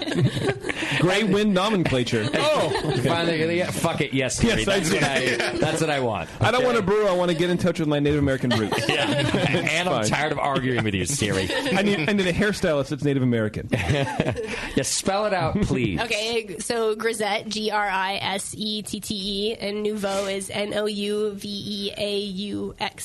There you go. Did I get that right? Did I Indeed. get that right? And we will be at we're pouring for our Beer Week event at we'll be at Pinballs for Pints in Alameda, pouring our beer. Okay. And then What is Sunday. what is that? Excuse me. Pinballs for Pints is it's Comrades Brewing puts on this event. It's actually, I think, their third year doing it. Okay. It's for the Pinball Museum in Alameda. Oh, cool.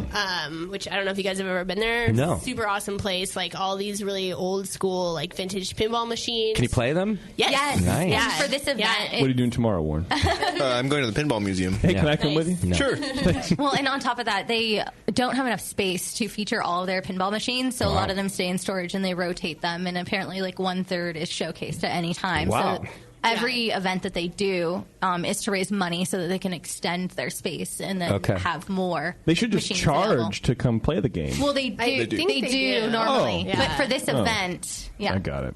For this event, But this all event, the- you get beer too. So like you pay up front, but then you get free beer. You should sell beer. No. But this event too, you also get to play the pinball machines. And you for get a free, glass so. too. Oh, that's Wow. nice. Yeah. So Glass And that beer is for pinball. Sunday. it's like I'm you all pay over for it. the pinballs, and then you get free beer and a glass. Yeah, Love exactly. it. I'm going to go for the beer, but stay for the pinball. Yeah, that's a good idea. It's Sunday, Nice. January 24th, and I believe it's like 3 to 3 to 8. 8. Yeah. Okay. Okay. And we'll be there with some of our latest homebrew. Yeah. We've tried our hand at a lager, a pilsner, and then we're gonna pack up and run over to the Good Hop after that. So Okay. because we'll be like at the Pink Boots. We'll Erica, be at the Pink Boots event there. Great Yeah. spot. Natalie Jenks. Erica and Tiffany said earlier. Yes. Yeah. Okay. They're doing the women in beer. And Kim. And Kim. Kim. Yes, Kim will be there. Oh, Kim Kim's will be good? there. I don't want to go then. At the pinball thing? What's Kim doing? It was. No one can hear you if you're I not on think microphone. Kim might dance on the bar. Oh, we will go. That's what she was saying. Was that on the Yeah. flyer? I don't know. We will go And then for they're that. going to name a beer after that. What's the email? Yeah. Sorry. That was a secret. Sorry. Kim dances on the bar. Ale. .com. .ale. What do you do, Kim, at beer? You're not doing any beer events, right? You just go hang out at bear Part of that events. event. I am absolutely a part of that event. What's your- You were here when I had my photo shoot. Oh, that was that. What that was? Oh, 'cause She was you're actually in the- sitting in that chair. Because Yeah, I you're in was the- actually I was in the studios, and you were right outside the window. I see. Yeah. I don't pay attention when you're around. Okay. She was in that chair with Welcome to my that world. hat on and that shirt on. I had a bun. Yeah, but no beard. What do you do at Beer Fest, Kim? Maybe I get low. Some eyebrow pencil. Snap your fingers. What are you doing for SF Beer Week for us? What are you going to do for me? That was for Brewing Network. Oh, it was? First of all, Kim, it's the Brewing Network, not just Brewing Network. The end. The BN. I thought we got somewhere like tonight with like women in beer and like a conclusion. Oh, you have, and now but- you're just like slowly pushing us out right Not now. us, Like, only Kim. Specifically me. You guys, Kim, specifically me. This has Not nothing you. to do with women. It's Oh, Kim. okay. It's me specific. Yeah. She just happens So to be a blame woman. Kim for Yeah, because- our lack. I mean, Dude, I whose don't, side are you on? I got you on the show. I don't know how much you've hung out with her, but Kim is a giant pain in the ass. Yeah, she is. So- Yeah, she kind of sucks. But I smile a lot. Yeah. I thought that was why we liked her. It's true. Are you going to the opening gala for us to do things? Pronounced gala. Whatever. Is this the first time you're asking me about this? Probably. Did I call it not the send ball. you The an ball. invite to There it was no already?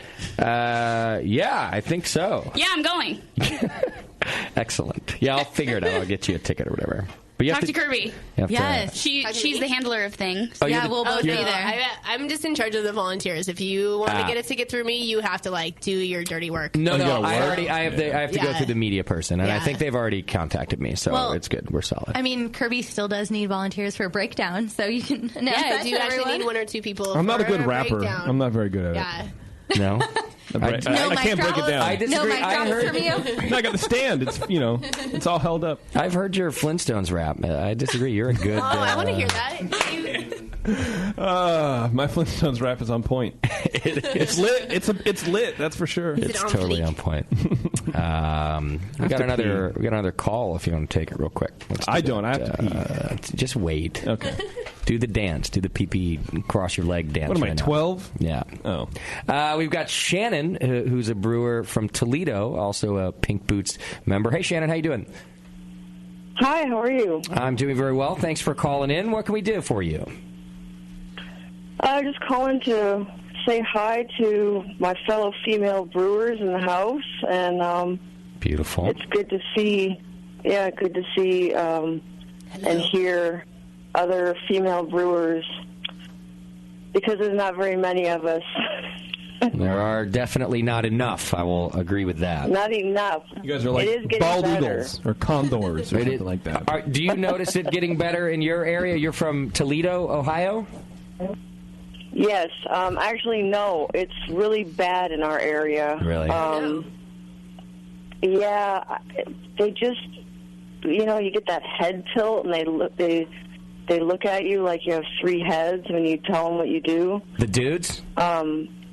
Yeah. I had, this is a perfect example. Actually, my assistant brewer is also female, so it's two women in the back of the house. And we had some guys come and pick up beer for a wedding. And after picking up the beer, and they were following us around, insisting, do you want me to help you with that? And we're like, we got this. We do this all the time. We can run a keg. It's okay. Yeah.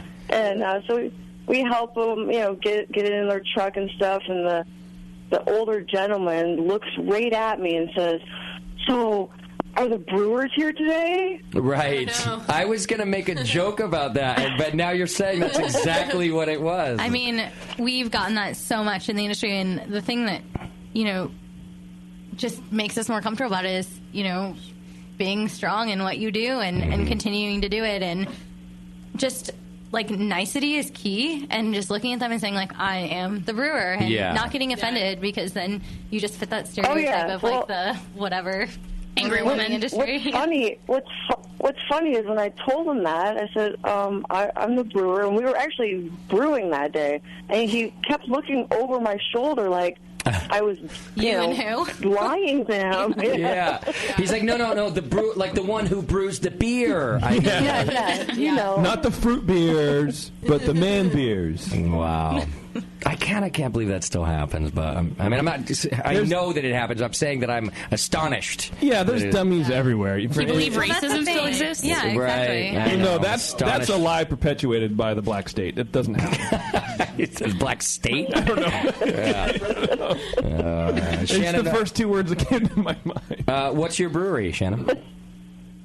I work at Black Cloister Brewing Company. Okay. We're brand spanking new. We're just going to be coming up on our year anniversary, March 20th. Congratulations. Oh, yeah, That's congratulations. awesome. That's really exciting. You beat the Ides of March, too. That's pretty good. Excellent. Yeah. Well, all right. I actually got married in the brewery before we even opened. Really? That's awesome. Nice. Yeah. Well, that's cool. Yeah. And is it? Don't get divorced. You'll hate your job. Is it your brewery? Well, I don't. And it's not mine, no. Okay. I'm just a brewer. Well, keep doing what you do. Very important Absolutely. job. Yeah. And don't stop. I mean, That's extend right. that Absolutely. education and that knowledge to other people that come in and ask questions, and other ladies. I don't know, education and inclusion is key in my opinion. Yep, I agree, and I love it. I love what I do. It's I have the best job ever. That's wonderful. We have the best job ever. Totally. There you go. That's brewers. right. Yeah. Brewers in general have the best job ever. Not podcasters. Those guys are dicks. No, yeah. All right. Well, congratulations on the brewery. And let dudes move the kegs for you, but not because they're dudes, but because working sucks. And they're assholes. Let other people do work. If anybody ever offers to do work for you, let them fucking do it. Yeah. Free labor. Never say no. There's nothing to do with being a man or a woman. Free labor is good. And then put your hand out and be like, and? Yeah. Well, would you like to stay and grain out this batch? Yeah, you really want to help and fucking sweep up when you're done too. Yeah, you Lock the doors. I'll be at and home. get over there and clean that up for me too. Yeah. Thanks for calling in, Shannon. I appreciate it. Thank you, Shannon. All right, thanks, guys. Thank you. Even male brewers need dominatrixes. You know what I mean? What does that have to do with anything? Nothing. Nothing. He's just sitting in his own little world with his personal fantasy going on. He does. Yeah. He has a 2-foot bubble between him and the other people. I do. Well, it's part of their writers. I can't. It's very can't racist. He's not allowed on your to. screen. And no brown M&M. No brown. What are you looking at on your screen right now? Don't worry Are about you it. doing weird shit again Is that over there? a Always doing GIF weird or is shit. that live? Yeah, It's live. It's okay. So I chat roulette during the show. Bev shops on Target. I chat roulette. It's fine. It's fine. It's a live feed of what's happening under the table in your seat. I have seismic sensors and everything. Stop it. All right, you can go over to GrisetteNouveaux.com and check it out. Thank you so much, Kirby and Amanda, for coming in and hanging out with us. Thank you for having us. I appreciate it. You can go get more information over there. When we come back, we've got a little bit of beer news to do. Also, don't forget, we are giving away a cabin on the Lebursky Cruise tonight. We're going to draw our winner, those of you who played the Twitter game over the last several months, and we'll find out who's going to party with us on the Lebursky Cruise. Hang in there. It's the session. The Brewcasters on the Brewing Network.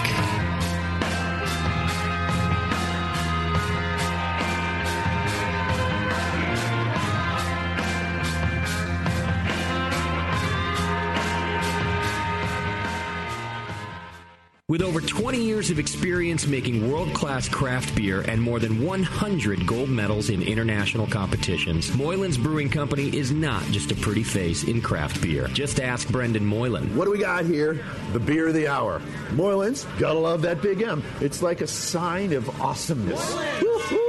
It's got an extra kick to it. Let's pour this bad boy. Oh, yeah. Oh, Moylan's. The end of the night when the kids are finally in bed, the wife's in bed, nobody's bothering your ass anymore. That's Moylan's time. Moylan's is for you. Yeah. It's to help you out. Yeah. It helps me out. What? Well, because it's freaking awesome. Northern California brewed. It's brewed with love. With love? Oh, yeah. Tremendous. And it's always best where? Moylan's. You gotta try it. On tap at Moylan's in Novato. They're friggin' awesome. Not only because I own the brewery, because I love the beer. Cheers! Boom. Kilt Lifter Scotch Ale takes big beers to a whole new level with rich malt balanced perfectly with delicate hops, and now comes in 4-pack tall boy cans so you can take the party on the go. Or come to the brewery, take a tour, and try any of Moylan's fresh creations right from the source. Check them out at moylans.com. A few things happened 30 years ago. ARPANET migrated to TCP/IP, and the Internet was born. Revenge of the Jedi was renamed Return of the Jedi and opened in theaters. Mila Kunis and Emily Blunt were born, beginning a rad fantasy in my mind. But all of that pales next to the fact that HopTech opened its doors and began blowing homebrewers right out of their mash tuns. HopTech doesn't fuck around. Real people shipping awesome shit straight to you. Their new website is fast and easy to navigate. Or just call 800-379-4677 and let badass bitch Jade and the gadget guy Roberto blow their warm load of customer service all over you. So visit the site or visit the store in Dublin, California, and support those that support you. Get your brewing on at hoptech.com. 3-time Ninkasi Award winner and Grandmaster Judge Gordon Strong invites you on a guided journey of what's new in the world of homebrewing. Modern homebrew recipes, exploring styles, and contemporary techniques available now from Brewers Publications. Gordon brings you specific advice and sensory profiles for as-brewed, award-winning beers with delicious variations to get your creative juices flowing. This is more than just a book of recipes. It sets brewers on the path to discovering what's new in the world of homebrewing. AHA Director Gary Glass says, if you want to enter competitions or just learn more about styles that you might not have experience with, this book is going to help you tremendously. By emulating what Gordon does, you're going to make better beer. Modern homebrew recipes, exploring styles, and contemporary techniques by Gordon Strong. Available right now from brewerspublications.com and find brewing retailers near you. Say hello to my little friend. You've heard about White Labs Pure Pitch yeast. Pure Pitch is yeast grown right in its final packaging. That means yeast that has never been exposed to the environment. And White Labs Pure Pitch yeast for homebrewers is now available to everyone at homebrew retailers nationwide. Easy to use, perfectly sized, and ready to pitch. White Labs yeast packaged using their Flex Cell process ensures the purest yeast on the market. Visit whitelabs.com to learn more about Pure Pitch, Flex Cell technology, and how it's created. Then visit a homebrew retailer near you for your own perfectly sized package of Pure Pitch yeast. And you can say hello to your own little friend. www.whitelabs.com. When I order a beer, I want my server to know more about it than I do. I want someone who enjoys good beer and loves helping others enjoy it too. I want someone who knows how to pour a perfect pint for every beer style. I want a Cicerone. The Cicerone Certification Program is creating the type of people who help you enjoy great beer. Home brewers and craft beer lovers know beer is more flavorful and complex than ever, and it takes some serious knowledge to store and serve beer right. Cicerones know beer. There are 3 levels in the Cicerone program: Certified Beer Server, Certified Cicerone, and Master Cicerone. Cicerones are truly the sommeliers of beer. The best beer locations have a Certified Cicerone on staff. Relaxed and unpretentious. Cicerones are tested on storing and serving beer, beer styles, flavor and tasting, the brewing process and ingredients, and pairing food with beer. Learn more about your next beer guide at cicerone.org. Certified Cicerone, because it takes top talent to present a perfect pint. You're listening to the Brewing Network. Because like beer, radio shouldn't suck.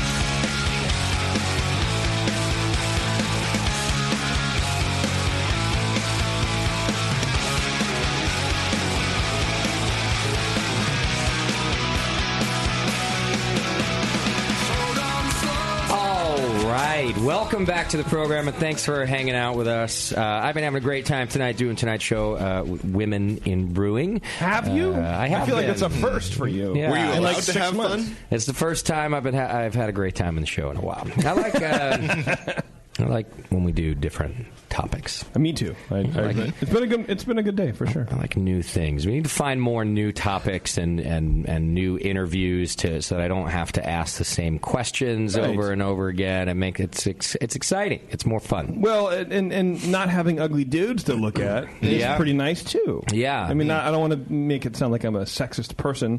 Right. You don't have to make it sound like that. And sometimes we have good-looking dudes. My reputation precedes me. Yeah. I like broads. I'd like big broad. Yeah. No, it's just nice to talk about some different stuff and, new things happening in our industry and certainly changes in our industry, too. So, been enjoying myself. Don't forget, you can go over to pinkboots.com. Wait, let me make sure I got that right. It could be Pink Boots Society. Yeah, pinkbootssociety.org is the actual address, and you can learn more about that. And then, of course, you can go over to Grisette Nouveaux. .com and check it out there and find out about the events that we spoke about tonight and different things like that. So had a great time. I also want to thank our wonderful chef, Rachel, who brought us another amazing meal tonight to keep us nourished for the program. Nourished is different. That's But she still does it. But she does that too. And Rachel's just so good to us, and that was great food tonight. I was really hungry, too. I felt like I hadn't eaten all weekend. Because I hadn't eaten all weekend. So it was good to fill up. That was really nice. All right. A couple of things to do. I think we're about to do some beer news, right? We are about to do some beer news. So the beer news is brought to you tonight by the Wine and Hop Shop. You can go to wineandhopshop.com and check it out. A wonderful sponsor of ours. They've been around for over 40 years. Wow. Yeah, that's a long isn't time. That crazy? That's older than the Olsen twins. Not to make you feel old. The Olsen twins are older than 40? They're turning 30 this year. Oh. Along with Bon Jovi's "Slippery When Wet" album. Oh, also great. Yeah, I know.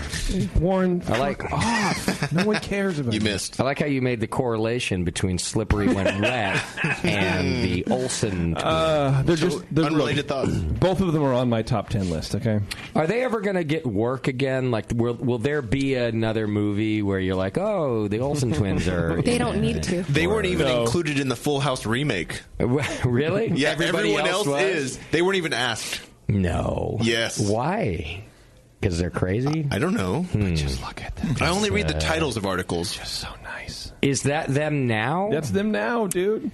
They're in fashion and parfumes and stuff. They look like that actress. There's something about Mary girl. Cameron Diaz. Yeah, they kind of look. They're a little Cameron Diaz-y. Yeah, that's true. I love them. Twinsies. So if you go over to wineandhopshop.com, Brewing Network listeners get $8 flat rate shipping on orders under 50 pounds. So just enter BN shipping in the notes field of the shopping cart, and your discount will be taken after checkout. So they're really trying to help you, and we love our sponsors. For those of you who don't donate, and it's okay if you don't, I won't chastise you too much. The other ways to help are by supporting our sponsors. It's a really big deal that you do that. These are people who believe in the Brewing Network and are keeping us alive over here. So go to wineandhopshop.com and enter BN shipping into your checkout and get your $8 off. AHA members, $8 flat rate shipping. And AHA members also get a 10% discount. Oh, great. So Nice. that's pretty cool, too. Go check them out, Wine and Hop Shop. All right, so what's in the news this week, JP? Well, we have a couple controversial stories, Justin. Leading off the headlines here, Cantillon, the famous sour beer that's already really hard to get for most good beer lovers, is about to have its production numbers drop.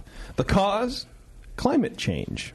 At least saw that headline. That's what brewer Jean Vanois chalks it up to. As part of the brewing process, the hot wort is transferred into cool ships and exposed to the cool Belgian air, which helps bring the temps down to proper fermentation area, but also exposes it to those special wild yeast and other contaminants that make Cantillon beers so special. However, with nighttime temps staying around 59 degrees Fahrenheit, Vanois is having a hard time cooling his beer. It's totally abnormal. We have the night temperatures in the summer, and with such a temperature, it's totally impossible to brew, he said. Not a soundbite. Part of what makes Cantillon Cantillon is Vanois' adherence to traditional methods. He's Czech.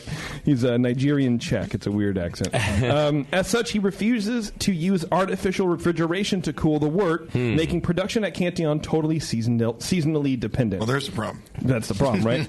In his grandfather's days, the seasons would run from mid-October to early May, which would be his brewing season. Quote, we are beginning right now, mainly in November, to end in the end of March or early April, Vanois says. Quote, we are losing more than 1 month, and if it continues, we will lose maybe 2 months. Wow. And that's certainly due to the global warming. That's the last thing we need with the price of Cantillon in the U.S. Right? Yeah, it can only is a shortage. So I looked into this. Yeah. According to the historical record of nighttime temperatures, the weather in Brussels hasn't really changed over the last 15 years. The average temperature for the month of May 2005 was 55 degrees. Okay. The average high temp for that same month in 1999 was 56 degrees. Okay. The average temp for May 2015, 56 degrees. Since May is the month he would typically stop brewing, it's probably normal to see those numbers a bit higher than what he wants.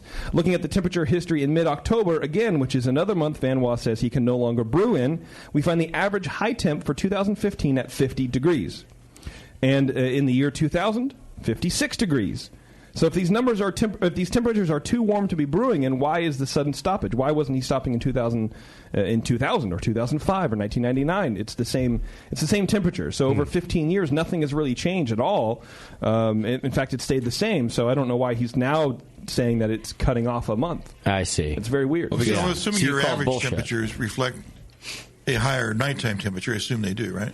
I would imagine. I mean, they're the lows. So, and then maybe he's got a new PR firm, and maybe this is like getting a lot of press. Well, but you said I believe you called out that he's saying the temperatures at night now are 59 degrees Fahrenheit. Yeah, and you were saying that the averages are like 55 to 56. So the question becomes: is the 3 to 4 degree difference affecting the beer? Because it's it's slightly higher than the averages you're talking about. Yeah, he's saying it's 59, but I haven't been able to find any numbers to support that. Of what the average is right now. Yeah, and then, as we all know, 3 degrees, it's not that big of a deal in brewing. He's naturally getting to pitch temperature.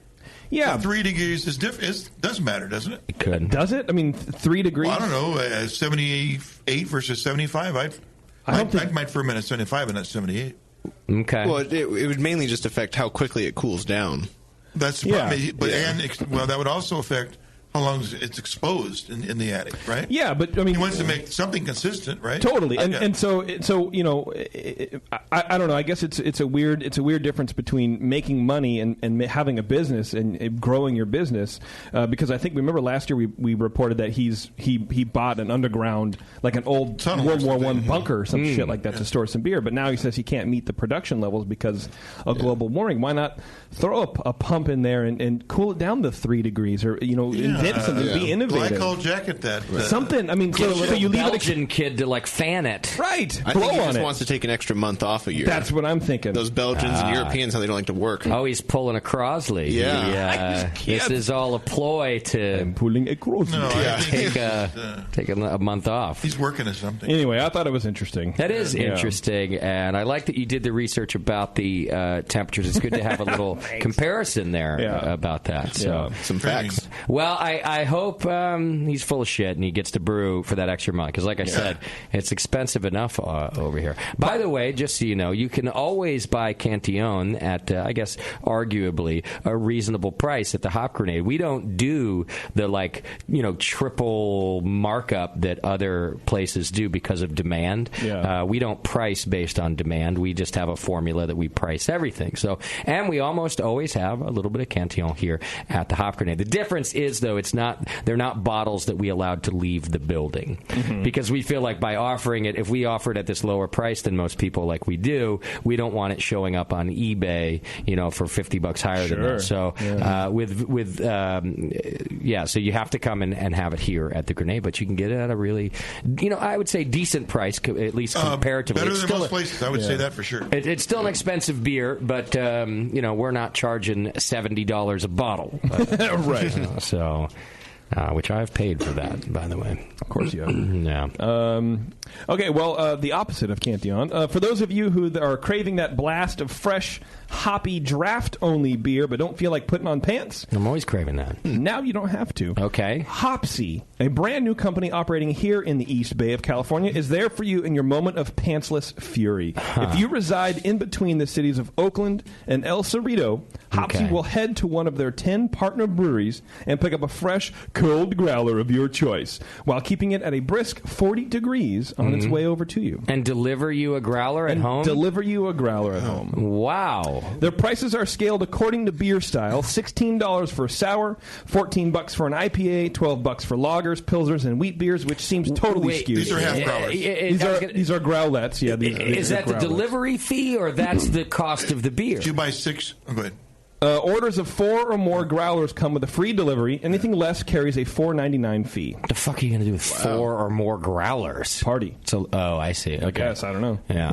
But you're going to party. Okay. Four half growlers is just 2 regulars. That's not much. Oh, okay. Yeah, that's a night. They're having them CO2 flush and everything. So you can potentially not have to pick them that day. I think it's even more than that. They're partnering with these breweries to give them a CO2 flushing wand. It's no longer just the tube like you go to a normal brewery and they throw that shitty tube on there. They're actually really trying to work with breweries who are going to adhere to the quality standards that we've all come to expect from beer right now. And sorry, what was the delivery fee you said? $4.99 if you order less than 4 growlers. That's not bad. It's not bad at all, right? To stay in my underwear? That's good. I was at a Freewheel Brewing Company, which is a 100% cask brewery for all their English beers, and they actually bottle condition in the growlers. So they actually prime, and so it's essentially cask growler beer. Freewheel partners. It's one of the partner breweries with Hopsy too. Yeah, they were telling me that they cask condition in the growler basically. Interesting. Quote: Our promise is to provide for brewers a different way of distributing, said Sebastian Tron, Hopsy's CEO. The brewers make much more money with us than they do with traditional distribution. Tron will not disclose specifics about payment. There are 10 partner breweries, including Magnolia in San Francisco, Black Diamond in Concord, and Baltane in Novato, with a goal of adding 10 more by this coming June. You know what would be cool is if they offered like a membership where you could sign up like I want 4 growlers a month. One. Yeah. Like, yeah, they do. And they'll just like deliver them no matter what. Like if I could just come home and there's a cooler on my porch, it's like a membership. No, you need to be. There needs to be someone 21 years or older to sign for the package. But they will deliver to your work. Yeah, okay. They're not squares about that. You do have a work. Yeah, I like that. I have a work. Hopsy has a storefront in Albany, here in the East Bay, of course, where anyone can show up and purchase any growlers of beer in stock. Wow. Which is kind of weird. The hope, Tron said, is to convert those storefront customers to online home delivery customers. I guess they don't want to deal with anyone walking in up the street. Yeah. The storefront is also where you can bring in your empty growler for $1 credit towards your next purchase. And there's no such thing as on demand right now. Customers have to order a couple days in advance. Oh. So it's not just like, hey, we're going to have some people over in 4 hours, where's all the beer? Let's go order it. Yeah, I don't like but that. But eventually it's going to happen. Yeah, I feel like I'm sitting at home on a Sunday. I've already had a couple of 2-3 Bloody Marys, and I want a growler. I need a little on-demand action. Well, they're moving to that. They're moving to that. It's definitely something in their purview.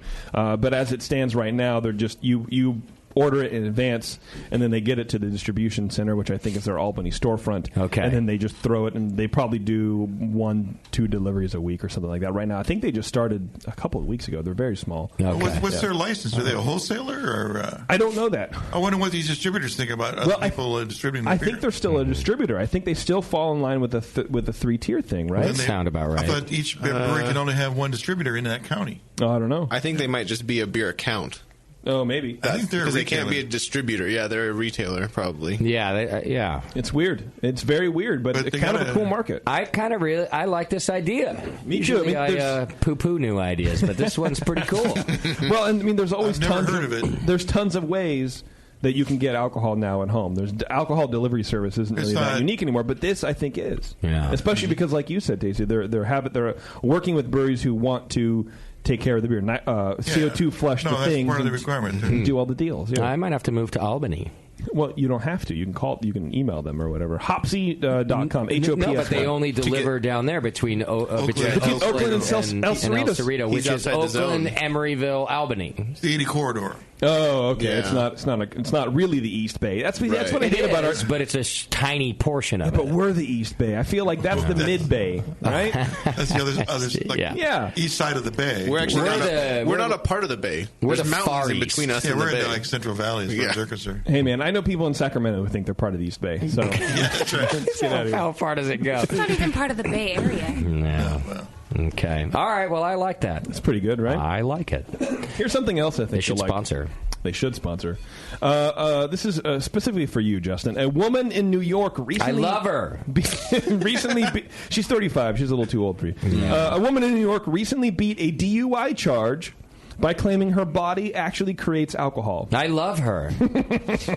I will drink her blood. Yeah. Autobrewery syndrome is the name given to this rare disease in which an excess of intestinal yeast causes ingested food and drinks to ferment into alcohol. Who named it autobrewery syndrome? Some beer nerd of a doctor, right? Probably, dude. Well, I think the thing is that your body acts like a brewery that ferments whatever. I don't know.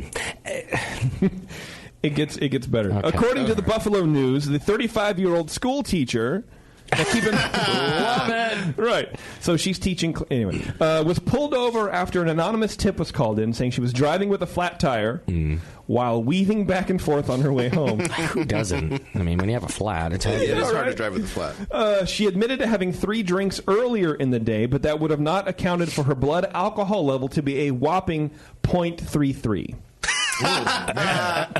Wow. Such an efficient plant. Which was hammered. Of course, more than 4 times the legal limit. Yeah. Facing misdemeanor charges of DWI and aggravated DWI, which is, I don't know, apparently one. She was angry. One worse. The woman spent around $7,000 on medical experts who monitored her BAC when she wasn't drinking and found that it consistently climbed above the legal limit, despite the fact she had not had a sip of alcohol. And she claims that day she had not had a sip of alcohol? She had earlier in the day, but it had been a couple of hours since she had gotten in the car. The rest of the day she just ate malted barley. So she just have an insane tolerance?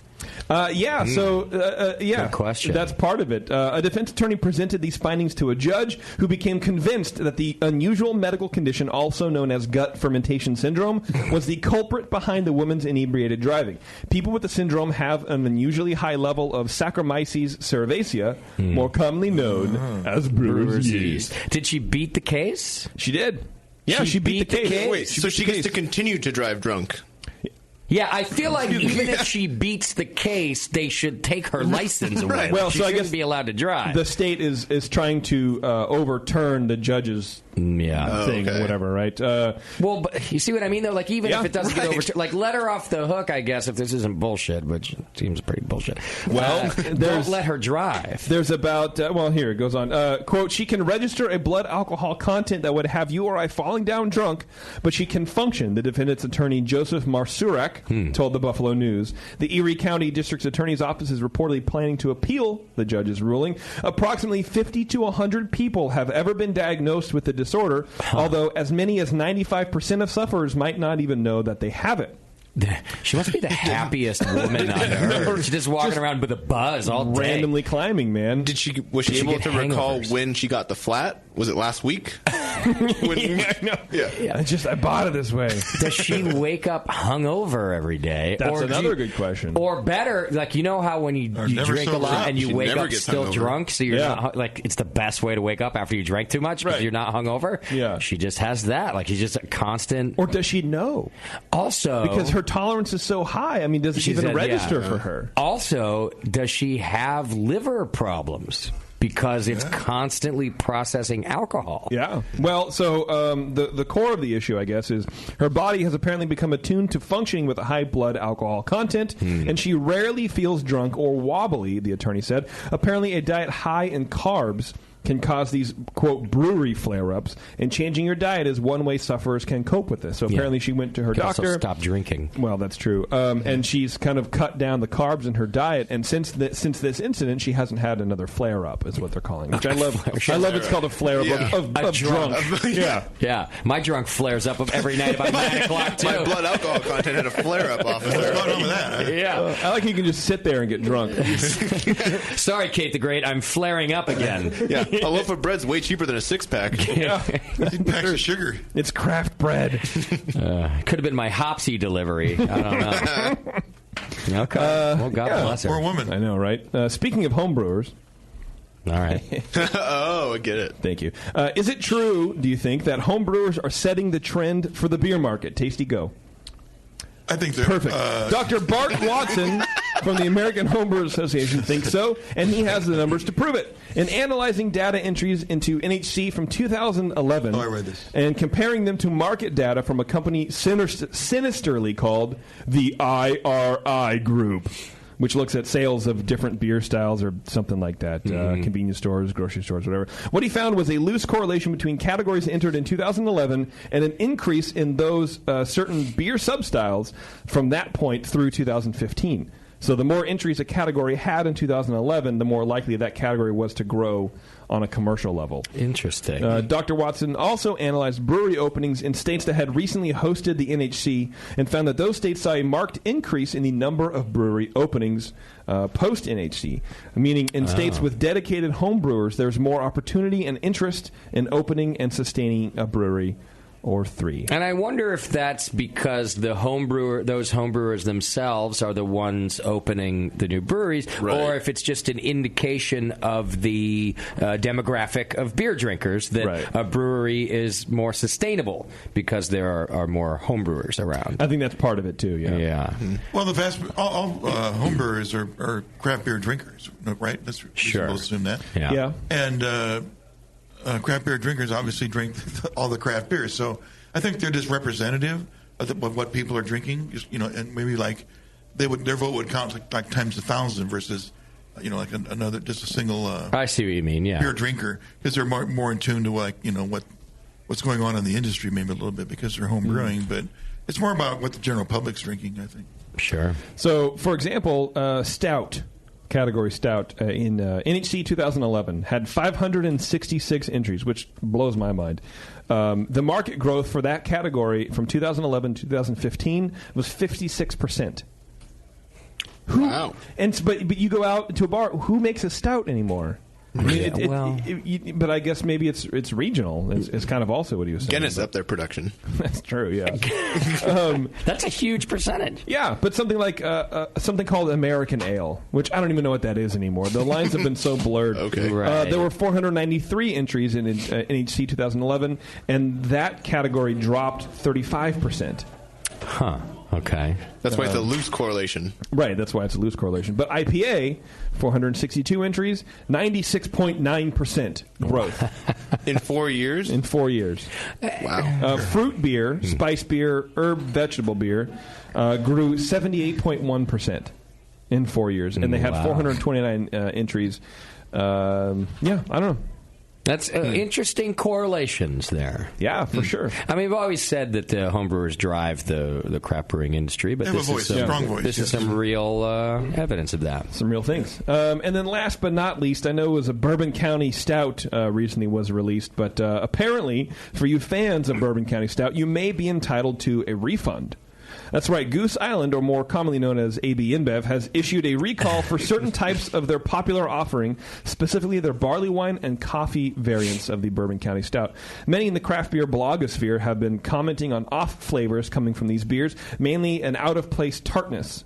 The company issued a statement and said, in part, it has come to our attention that since bottling the 2015 Bourbon County Coffee and Bourbon County Barley Wine, they have developed flavors that are not consistent with our expectation of how these beers should taste. That's not to say the beer doesn't taste good. In fact, some drinkers may enjoy it very much. I like flavors. However, it doesn't meet our standards for the taste profile of these beers. To get your refund, call 1-800-GOOSE-ME. No. Yes. You made that up. No, I did Are not. we playing Find the Fake? Yes. That would have been a perfect story. that really is a good Find the Fake story. I have me till Goose Me. 1-800-GOOSE-ME. That's well, their rancid 800 coffee. It never tastes that good. So coffee stouts are going to get rancid eventually, yes. Yeah. Well, that's interesting. So a full refund. I mean, how many breweries, you put the beer out and 6 months later you get off flavors in it because bottling is difficult. And Well, it was released like a month ago or something. Like it was released pretty quick, recently. You'd think Anheuser-Busch would be able to handle packaging a beer. Yeah, but I mean, maybe that's why they're giving the refund. They believe that too. Yeah, sure. I mean, but it's released across 50 states. It's probably the widest release this beer has ever seen. It's just it happens, I guess. But look, maybe it's the variation in those specific beers, and maybe it's a malt combination that people aren't used to, or it's a wider audience maybe getting the beers that may not normally have been able to get it before because it's Budweiser. Or they didn't taste, and they're comparing it to the regular without the coffee. Sure, and it's going to taste really bad. Or they didn't taste all of the barrels before they blended everything, and a couple barrels went sour. Instead of dumping it like they probably would have done years ago, Sure. It all just got blended back. And that's beer news. Okay, well, thanks for the beer news. That's wonderful. Don't forget. Thanks, baby. Appreciate that. That's wonderful. That's great. Don't forget to go over to wineandhopshop.com and check it out. We have a drunk of the week call. Is it Lulu? It is Lulu. Oh, perfect. You want to take it now? Yes. Are you asking me or Lulu? You. No. Hi, Lulu Gumshoe. Oh, my God. Hi, you guys. OMG. Something you were just getting there. Yeah. Totes. What's happening? You drinking a bunch? I am drinking several. Yes. Good job. How come you didn't show up all drunk when I got to hang out with you at Disneyland? Show you were sober. No. You know what? I wanted to meet you sober because I respect you, dude. I think you're full of shit, but that's a nice thing. That's a nice thing to say. Well, that's one. Kind of unusual, but what are you drinking tonight? I had a bunch of Firestones. Which ones? Like all of them. Oh, all the Firestones. Oh no! That's a good way to do it. Okay. All of the stones on fire. Yeah. Are you by yourself? Are you alone drinking? Oh no! Drink with my husband, yo. My husband, dude. It's funny she gets urban. Yeah. When she's drunk. It's very urban. Well, dude, Justin, you grew up in SoCal, right? Yeah. Oh yeah, yo. From like Santa Ana, yo. Santa Ana. Like the winds, bitch. I know. Like, the only thing I know about Santa Ana is the shitty winds. We be blowing through, B. Yeah. Well, you're representing. Or whatever. Hey, I know how to cut a bitch, yo. I do. Hey, Lulu, this is the Women in Beer show. Yeah. Prefer you didn't do any bitch cutting. Well, she's a woman. Not today. Not today. So, on a scale of 1 to 10, 10 being the drunkest you've ever called in, where do you think you are now? Oh, probably like 25. at least a 25. All right, well, that's pretty drunk. You gonna pass out tonight? Or are you gonna go to sleep? I hope not. Yeah. You gonna try to get some action with that husband of yours? Of course. Crawl up. Hey, you. She's not Sam. It's me, Lulu. Hey, Randall. Like she's drunk enough that she has to introduce herself to her husband. Hey, it's me, Lulu. Good to see you again. Well, I wish you luck getting some action, Lulu. All right. Well, you are in the running for Drunk of the Week because you called. Oh my God. Are you done drinking? Are you finished, or you still got work to do? No, there's always work to be done, Justin. You know that? I do know that. Wish I was drunk tonight. I gotta drive home, though. Imagine how many stupid things I would have said if I got drunk on the Women in Beer show tonight. I should have started early and totally just ruined this topic. So, do you all... I don't know. And then like the next morning, I'll wake up tomorrow and just go, fuck, you are such an idiot. They'd all be standing over your bed, just bloodshot eyes and knives staring down at you. They would cut a bitch, yo. So many dumb things out of my mouth. I'm proud of myself that I came in sober today. Well, no one wants to hear about how their husbands let them do this. You know what I mean? Yeah. All right, Lulu, thanks for the call. No problem. Right. Anytime, yo. Later, yo. Cucamonga Kings for life. Say that, bitch. Cucamonga Kings.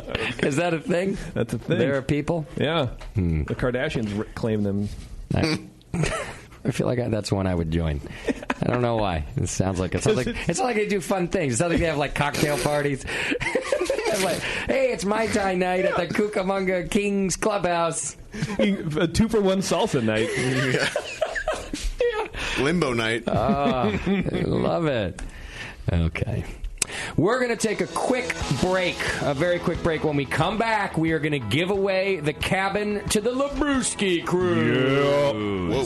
So hang in there. It's the session. Plus, I have a gift to open from Kim Shimke. She got me a gift. What about us? There's more than just you. It just says my name on there. Did she bring enough for everybody?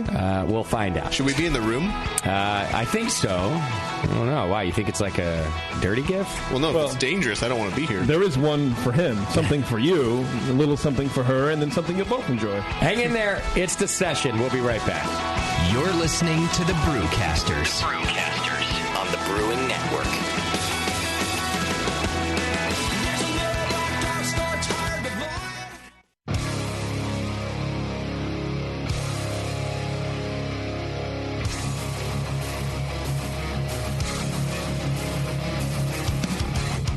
Hi, this is Brandon from Drake's Brewing Company, here to warn you about the impending apocalypse. This year, we're unleashing our Four Horsemen on Saturday, January 23rd from 12 to 6 p.m. at Drake's in San Leandro. In addition to the return of Apocalypse Double IPA and Black Label Triple IPA, we're adding the next two riders, Red Label and White Label. In case you thought Apocalypse Day couldn't get any bigger, you thought wrong. We invited more than a dozen of our favorite West Coast breweries to pour hard-to-find double and triple IPAs, including Cellarmaker, Russian River, Boneyard, Beechwood, and many more. Pre-sale tickets are on sale now and start at just $25. Black Label is limited to 6 bottles per person. Go to drinkdrakes.com for more info and brace yourself. The end is beer. Your support of the Brewing Network means everything to us. We couldn't produce shows without you.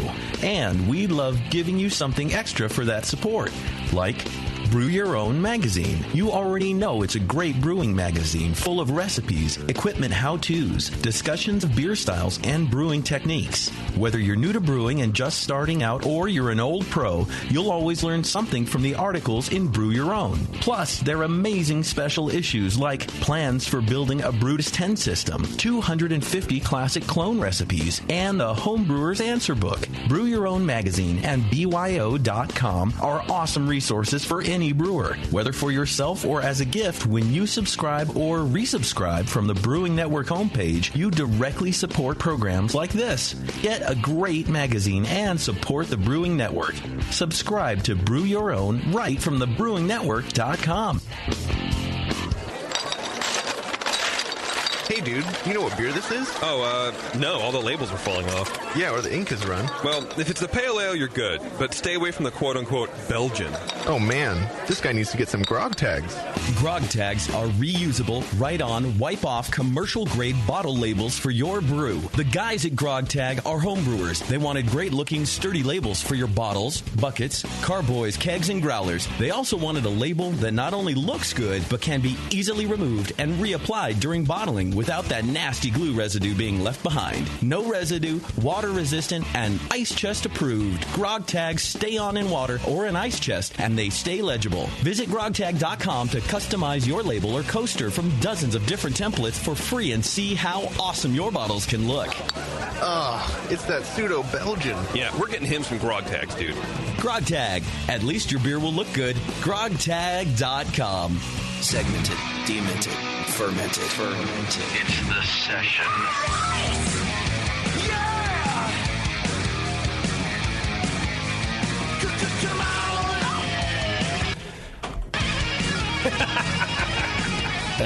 Welcome back to the program.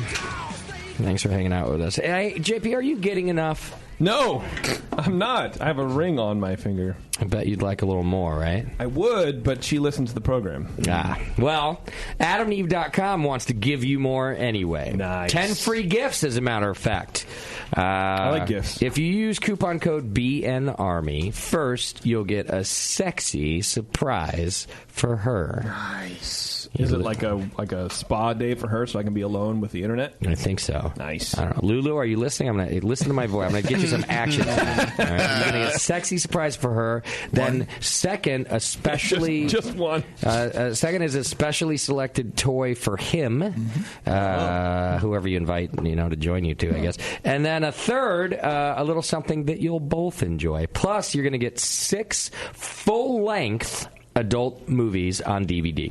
And I know Lulu, she's been needing some full length for a while. Full length, yes. And then the 10th thing you get for free shipping on your entire order if you go to adamandeve.com to get your free 10 gifts. Just go to adamandeve.com and select any one item. It could be like an adventurous new toy. As opposed to like a dull one. Like, don't pick a dull one. Pick an it's not a stay-at-home toy. Pick an adventurous one. Or maybe like a sexy piece of lingerie. I know you wear lingerie, JP. Well, look, this is the Women in Beer show. Yeah. Lingerie is not just for women. It's for men's, too, as well. It is for men's. Yeah. Yeah. Or anything else that you desire, just go to adamandeve.com, use coupon code BNARMY, that's BNARMY. At checkout, you get your 10 free gifts. Go do that now. All right. Speaking of gifts, yes, Kim Shimke. Yeah, what is this garbage? Brought me a gift. Justin. As if my presence wasn't enough. Right. No, that's implying that we think it is. No, actually, he got it, and he got that too. Well, this also begs the question: what did he give you for Christmas? I guess a job. Paycheck for Christmas. A lot of love. I send invoices. I get checks in return. Those are that's Bev. He doesn't do any of that work, honey. Oh, wait. That's true. Honey. Girl, honey child. I am surprised that on the Women in Beer show, Bevo is the first one to call somebody honey or sweetie. So all it takes is sending an invoice. Well, Kim, I haven't opened it yet, but I'm assuming it's thoughtful. It's an invoice. I wrapped it. I did wrap it. It is beautifully wrapped in Anchor wrapping paper. Where did you get that from? At Anchor Brewing At Company. the brewing company? They sell it like in the gift shop or what? At Noble I got it at a media night. Somebody gave her a present. Okay, nice. It's really cool. I like the. It is cool. The wrapping paper. I took time for this. You did. It's professionally she wrapped. She billed you for the time also. Even. Yes. Used some of my double-sided tape on you and everything. Wow. All right. So I'm opening the gift here. Let's see what. One person in this room that doesn't deserve it. Wow. Is this a new Journey album? What? Journey Eclipse. That's not new. It's not. It's not new. It was $4.99 at Walmart. It's so old. It's $4.99 at Walmart. Where Steve Perry does not eclipse the Filipino kid. Let's see what's on it. Let's see if I know any of these songs. Oh, these are like deep cuts. I don't think First cut's the deepest. I don't even know these songs, as a matter of fact. So that means I'm going to enjoy this bad boy. Wow. Thank you, Kim Shimke. I love that you were standing in line at the Walmart and you saw Journey on the shelf at the checkout line clearance for $4.99, and you thought of me. Well, if I'm being completely honest, it was a re-gift. White elephant! Yeah, wait, who the hell gave you a Journey album? Someone who got it for free. She's like, who can I dump this on? As a joke or like, Kim likes Journey? Well, I do like Journey. I went to them for my 19th birthday. That is a true fact. Is it signed? To Walmart? That was before. How long That's ago where I was your originally- 19th birthday? A decade ago. Really? Yeah. God, you're getting old. I am getting old. So Kim Shimke also turns 30 this year. I do turn 30 this year. When? Just like Bon Jovi. September 30th. What are we going to do? Oh, it's a Friday night, by the way. So we're going to rage for 30. You don't rage when you turn 30. You just kind of sit around and talk about books. I had a Harry Potter themed birthday party for my 30th birthday. God damn it. Jane Austen and tea party. That sounds lovely. Pride and Prejudice. Thank you, Kim Shimke. I am honored to receive any gift from you, but this one in particular. I did wrap it. Even if it was intended for you. It might I be brought it worth on Bart and something. everything. I should keep it in its wrapper. Like I might one day. You should keep it next down here by the console on the floor with all the other crap that people give you. Yeah, Because yeah. eventually, I mean, I'm sorry, in your storage case. Yeah, in the Yes. storage. Usually our Journey memorabilia comes signed. Yeah, that's true. I'm not sure I can hang it next to the drum head because it's not signed. Although I could maybe get it signed. I could sign it for you. Yes. It would have my signature on it. I guess you could do that. Well, thank you, Kim. It's, you know what? It's the thought that you thought. Yeah, I'm pretty sure that's how that saying goes. That saying goes, Yeah. right? Yeah. So good. Well, Thank you got it right. You're a very nice person. On a good day. How was your Christmas? Did you have a good Christmas? I had a very uneventful Christmas. Yeah. I wish I had some kind of fun story to tell you, but I have absolutely nothing. Yeah, nothing. Very And how about boring your individual. How about your New Year's? Same story. Yeah, you stayed home wishing for No, a date. I was actually waiting for Broseph? I was down in Long Beach. Yeah, you were. And Yeah, you were. he fell asleep. Broseph fell asleep? He was asleep. Oh. He was asleep. Well, he does. By when? Like by what Yeah. time? From like 10 to about 11:59 when I woke him up. Yeah. And then at 12:03 he was back down. Oh, So, right. Wow. You're dating the same dude? the same dude. As we know? That you know. Yeah, the same dude. Whose Yes. portrait we drew? How's it go? How are things? That was, That Yeah. you know. whoa, this was about Journey. All right, this is about Journey. Oh, trust me, you're on a journey. Oh, Yeah. It's fine. Maybe to the free clinic. We don't know yet. I have health insurance. I don't need the free clinic. Then it's on I your have record. Kaiser helping me out. My HMO is great. Thank you. How are things? Are you guys serious? Things are things. Yeah. You could talk about babies or anything? Yeah. So about that Journey album, He slept most every of New time. He did some Journey. Things are casual still. Are you exclusively dating one person? This is incredibly uncomfortable. Is it? We're not talking about who the person is. Right. We're just talking about Ava's got a switch in her microphone. She just turned it off. Yeah. It's the woman show. It's all about you right now. Right. Like, are you not banging anybody else? You get one day. There's no banging of other people. No. Is there banging of that person? Or you guys just fall asleep every night? There's actually no banging. There's actually... I bang on his head to wake him up. There's banging before 10 a.m. Yeah, yeah. Between like 8:30 a.m. and 10, and then anywhere throughout the day, he falls asleep. Some Forget people are about it. daytime He people. said, great, now we've got you dating a narcoleptic. A narcoleptic, a socially awkward, sexually frustrated asshole. God, if only I had that photo or the drawing with Yeah. me. Actually, I think it's still in my wallet, but Oh, good. Well, you kept gotta, it. you gotta, I keep it forever. Close you have to my keep heart, a picture of the one you love. Yeah, that way you remember him. Yeah. You should put it on a necklace. In a locket. Yeah. I'm sorry. All right. Didn't he have a hook for a hand and like a big, Yeah. like one You giant gave him- kneecap? You also gave him a double-sided dildo as his accessory. Yes, we did. Well, In his free hand. we're thinking about you. Yeah, we're trying to help, really. Double penetration. You know, gotta appreciate that. Thanks, guys. We were like, you know what Kim probably likes? DP. Yeah, where you bend Kim's it, into the DP. where you bend it around, and so it's a handle. The whole thing. Stop it. I like how you felt that you had to describe how that would work with a Instructions. double-ended. Yeah. Well, because one's in the other. It's a whole. Okay. Yeah. All right. Is that well, one gift or two from Adam and Eve? Who knows? It's I'm a happy transformer. for you, I think. I haven't decided if I like Broseph yet, so I think I'm happy You need a for few you. more meetings?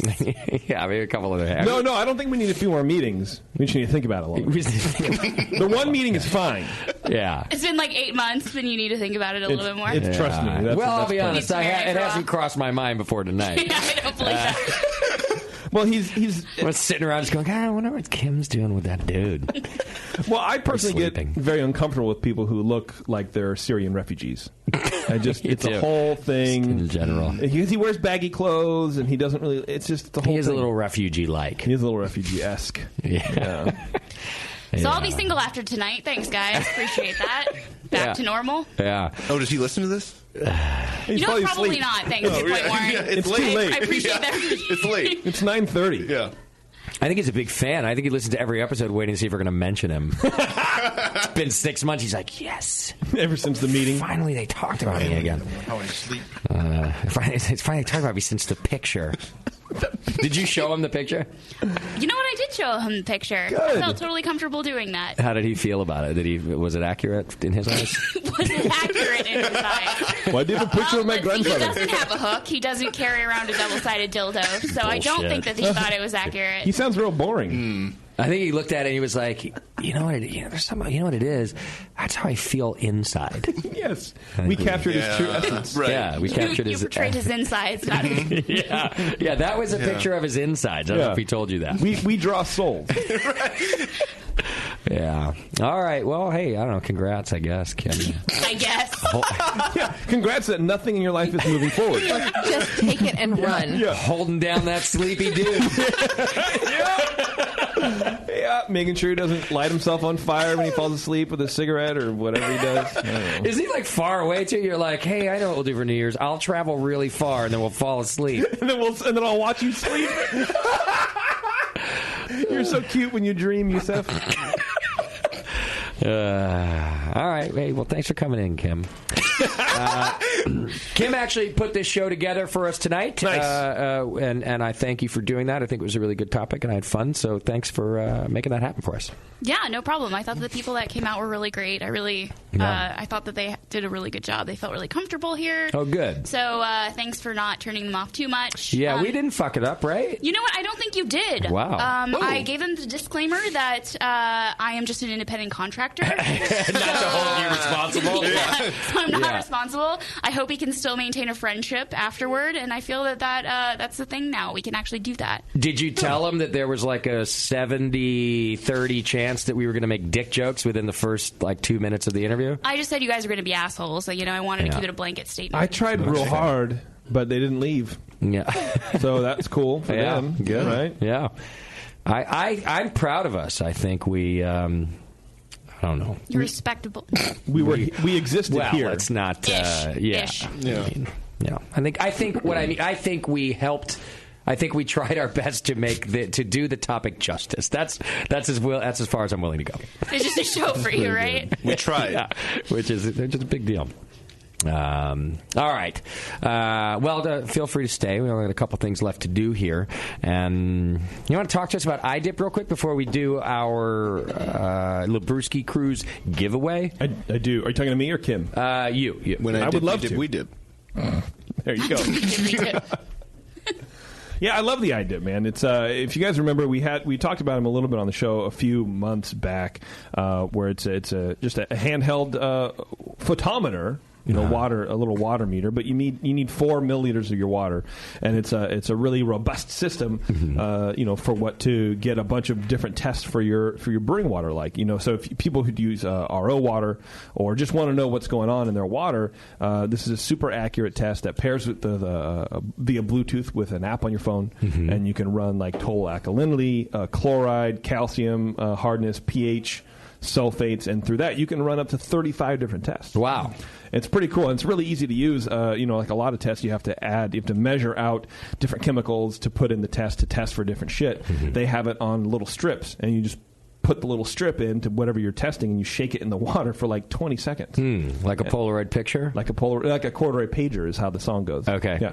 And it's awesome. I don't know. I love that it. into the you stick it into the device. Yeah, stick it a reads little a little sample. Yeah. Yep. Nice. So and so if you want to take multiple samples, of course you have to change the otherwise water you output. don't have to go and hold it up against the chart. Yeah. No, you don't have to do A anything. lot of strips. It gives you all that. It looks at that for you. It looks at it for you. It's and then it pairs to the app, and then from the app you can upload it to Facebook or to a group like your Brew Club Twitter or something like that, and you can kind of let everybody else know. Maybe if you're brewing with people, you're trying to match different styles. You can show what your local water is for your other club members. They're probably using the same water too. Yeah, nice. I love the iDip. It's actually really cool. I've used it before. I got Brian from of course Dr. Homebrew. Yeah, one of the handsome co-hosts of Dr. Homebrew. He's going to be using it too. He is handsome. Oh, yeah. So we'll talk about it on Dr. Homebrew in a couple weeks here. But check out my work. Where can people get it? You can go to smartbrewkit.com. Okay. And enter code TBN15, all caps, TBN, all caps, 15,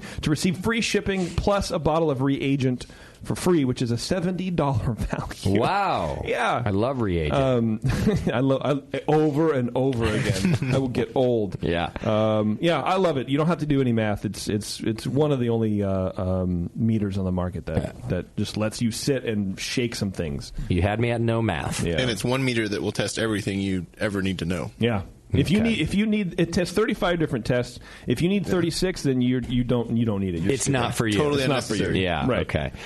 All right. Thanks to iDip, wonderful sponsor of ours. It is now time to give away a cabin for two on the Labruski cruise. It's happening in the first week of March, and you're going to go party with us. You're going to hang out. You're going to have a great time. You're going to see Bevo in a bikini. Yeah. No, you're not. We'll give you a welding mask. The deck of and then You'll you need will see her. it. You'll need it. The sun reflecting off of my poor pasty body. You're going to get to play blackjack with Beardy in the casino. I can't see the cards. You'll win every time. Yeah. You're going to get to go to karaoke night with JP. I'll sing some karaoke. I'll probably actually do that, though. Yeah. You're going to get to see a lot of music. You're going to get to just party with us. All right. So all of you entered these are all the winners of our Twitter games over the last several weeks. And we're going to draw our winner right now. Cabin for two. Are you ready? Is everybody ready? I'm ready. I can't wait. I hope it's someone that I know. All right. Because if it's someone I don't know, I don't give a shit about him. Right. I'm going to throw him overboard. You're going to get to know him or her on the cruise. Because they're sharing your cabin. Fuck. Eric Kalenko. Yeah. Is our big winner of the Labruski Nice. Yeah, you're going to party with us, Mr. Eric Kalenko. And get your liver ready now. I suggest you stay stone cold sober between now and then. Bring your mace. Bring your mace is probably a good idea. But if you're not into medieval weapons, bring a lance, whatever. That's a cabin for two on the Labruski cruise. Congratulations. Thank you for playing. If for some reason, just so the rest of you know, Eric cannot make the cruise, right after the show, I'm going to draw several other names, and we'll just go down the list in order to the next people. But Eric Kalenko, you are headed to the ocean with us on an ocean liner that hopefully won't sink. All right. Or at least sink slowly. It might be a good idea to invest in swimming lessons between now and the cruise. Yeah, I mean, when you're out there, swimming ain't going to matter. You fall overboard there. That's it. You're done. You're dead. All right. Twitter game today was what? If we won the lottery, which is worth like $1 zillion right now. 1.3 billion or something like that. When we win the lottery. Yeah. You got to think positive. Yeah. How should we spend the money, right? Yes, that's correct. All right. What did we get? Well, Chris says Justin would probably do, 15 lunch meats for that? Maybe 20? Okay, yeah. That's pretty good. Mm-hmm. Our little friend and Moby lookalike, Mike V. Sardina, says we would spend that money on nicotine patches for Justin, lifetime Disneyland passes for JP, LASIK for Beardy, and whatever Bevo asks for. All right. A double wide. Yeah. Patches. I want a triple wide if we're getting $1 billion. All right. Jeff Grailnick says a BN Navy brew yacht, a tropical island, and coconut bikinis for Bevo and JP. Yes. Love to see JP in a coconut bikini. Me too. We can make that happen in March. We can. We can have it in February, too, if you want. Tomorrow? Yeah. Beer Pete says JP would buy the Tornado so he could finally get served there. All right. That's pretty good. Josh Hickman says Justin would buy his way onto Bevo's free pass list. Yeah. Yeah, I would. How much for number one, Bevo? $1.3 billion. There's a chance. Whoa! Right. Mark Wilson says that much money could buy a host who still gives a shit and wants to be there. That's probably true. Yeah, probably. Yeah. Al writes, keep it all to yourself and forget, quote unquote, to share it with anyone else on the show. Get mad when someone calls you out for it. Yeah, okay. Okay. That's funny. Austin writes, buy $1.4 billion worth of Coviers, so y'all are never out of style at Disneyland Park, so go to getcoviers.com. Chris B. writes, Tasty would use his cut to fund his campaign to reduce the legal age definition of a minor from 18 to 16. I would back him up on that. Brock says Justin would be traveling. JP would be in Disneyland. Beardy, he just says eyes. Bevo, implants. Implants? I don't know, man. Tasty. Bevo doesn't. Bevo, let's see him. Let's see if you need implants. No, I don't. I just went bra shopping. I don't need implants. How about some cosmetic surgery? Like a little lift. What do you think? Not yet. I mean, she's got time on that. Well, she did have the baby, though. Right. Yeah. Remember the Children. baby. The baby. What size? I will cut a bitch. Are you from Santa Monica? What size did you grow when you went bra shopping? Like from the last time you had to buy? No. What size are we talking here? Why are you so creepy? No. The older I get, too, like it just keeps getting worse. Well, we are talking about women's issues tonight. Yeah. Just talking about the issues. Issue. I would have liked to know how they brew with the problem that happens to women. I should have asked these questions. I should have been prepared. God, when you bleed, what do you do? I love you, Kim. Kim, he was talking about the other problem. Yes. Being dumb. Right. Because you have no experience. You should cut this part of the show out. You think so? I don't get it. You didn't think we were going to do I only that. promote things I care about for them. I don't promote anything they give a shit about. You didn't think we were going to do the whole show without being complete idiots, did you? God. I had hopes. They got nothing else. All right, I didn't finish Brock's tweet. Oh, okay. How did it start again? Justin traveling. Yeah. JP Disneyland. Yeah. Beardy eyes. Bevo implants. Yeah. Tasty cooking ingredients. And Doc, a new place to make beer. Okay. William writes, Justin will literally make Beardy shut the fuck up. Ball gag, maybe. Okay, I like that one. And last but not least... Sounds like a nice ball gag. X writes, buy a bunch of craft breweries, but don't give Justin the scoop. I like it. Fun, okay. Timely. All right, here's what I wrote down. That I would do 15 to 20 lunch meets. I hate it when I can't read my own writing, so that one doesn't count. A brew yacht, LASIK, and a coconut bikini. That one was kind of funny. JP would buy the Tornado so he could finally get served. I wrote that one down. I would buy my way onto Bevo's free pass list. I really liked that one. And that I would make Beardy shut the fuck up. Finally. The last two are my two favorites. Does anybody want to put a third in there for a vote of the list? Or you could what? just give me the 1.3 and I would shut the fuck up. And you would shut... Yeah, I mean, that's basically what they're saying. I'm sure you would. I could probably give you the 0.3. I wouldn't say a word. Forever. Yeah. No, I second the motion on the 1.3 for the pass. For the buying my way onto the pass? Yeah, That's my favorite one, I think. I would totally... I'd pay that. Wait, do I get to do anything about it, or I just get on the list? That's just to get on the... She still has to get a free pass. No, she still has to activate I could go the give list. Sam $40 right now and get on, and she'll get a free pass. Yeah. It'd be like, really? I would have $40? I'd have done it for 20. You know how many Nintendo games I could buy for that? That's like 3. That's like Super Mario Brothers and Super Mario Brothers 2. That's a week worth of burritos. Yes, I can go get 18 hot dogs. If I go to Costco. And they're bigger. Yeah.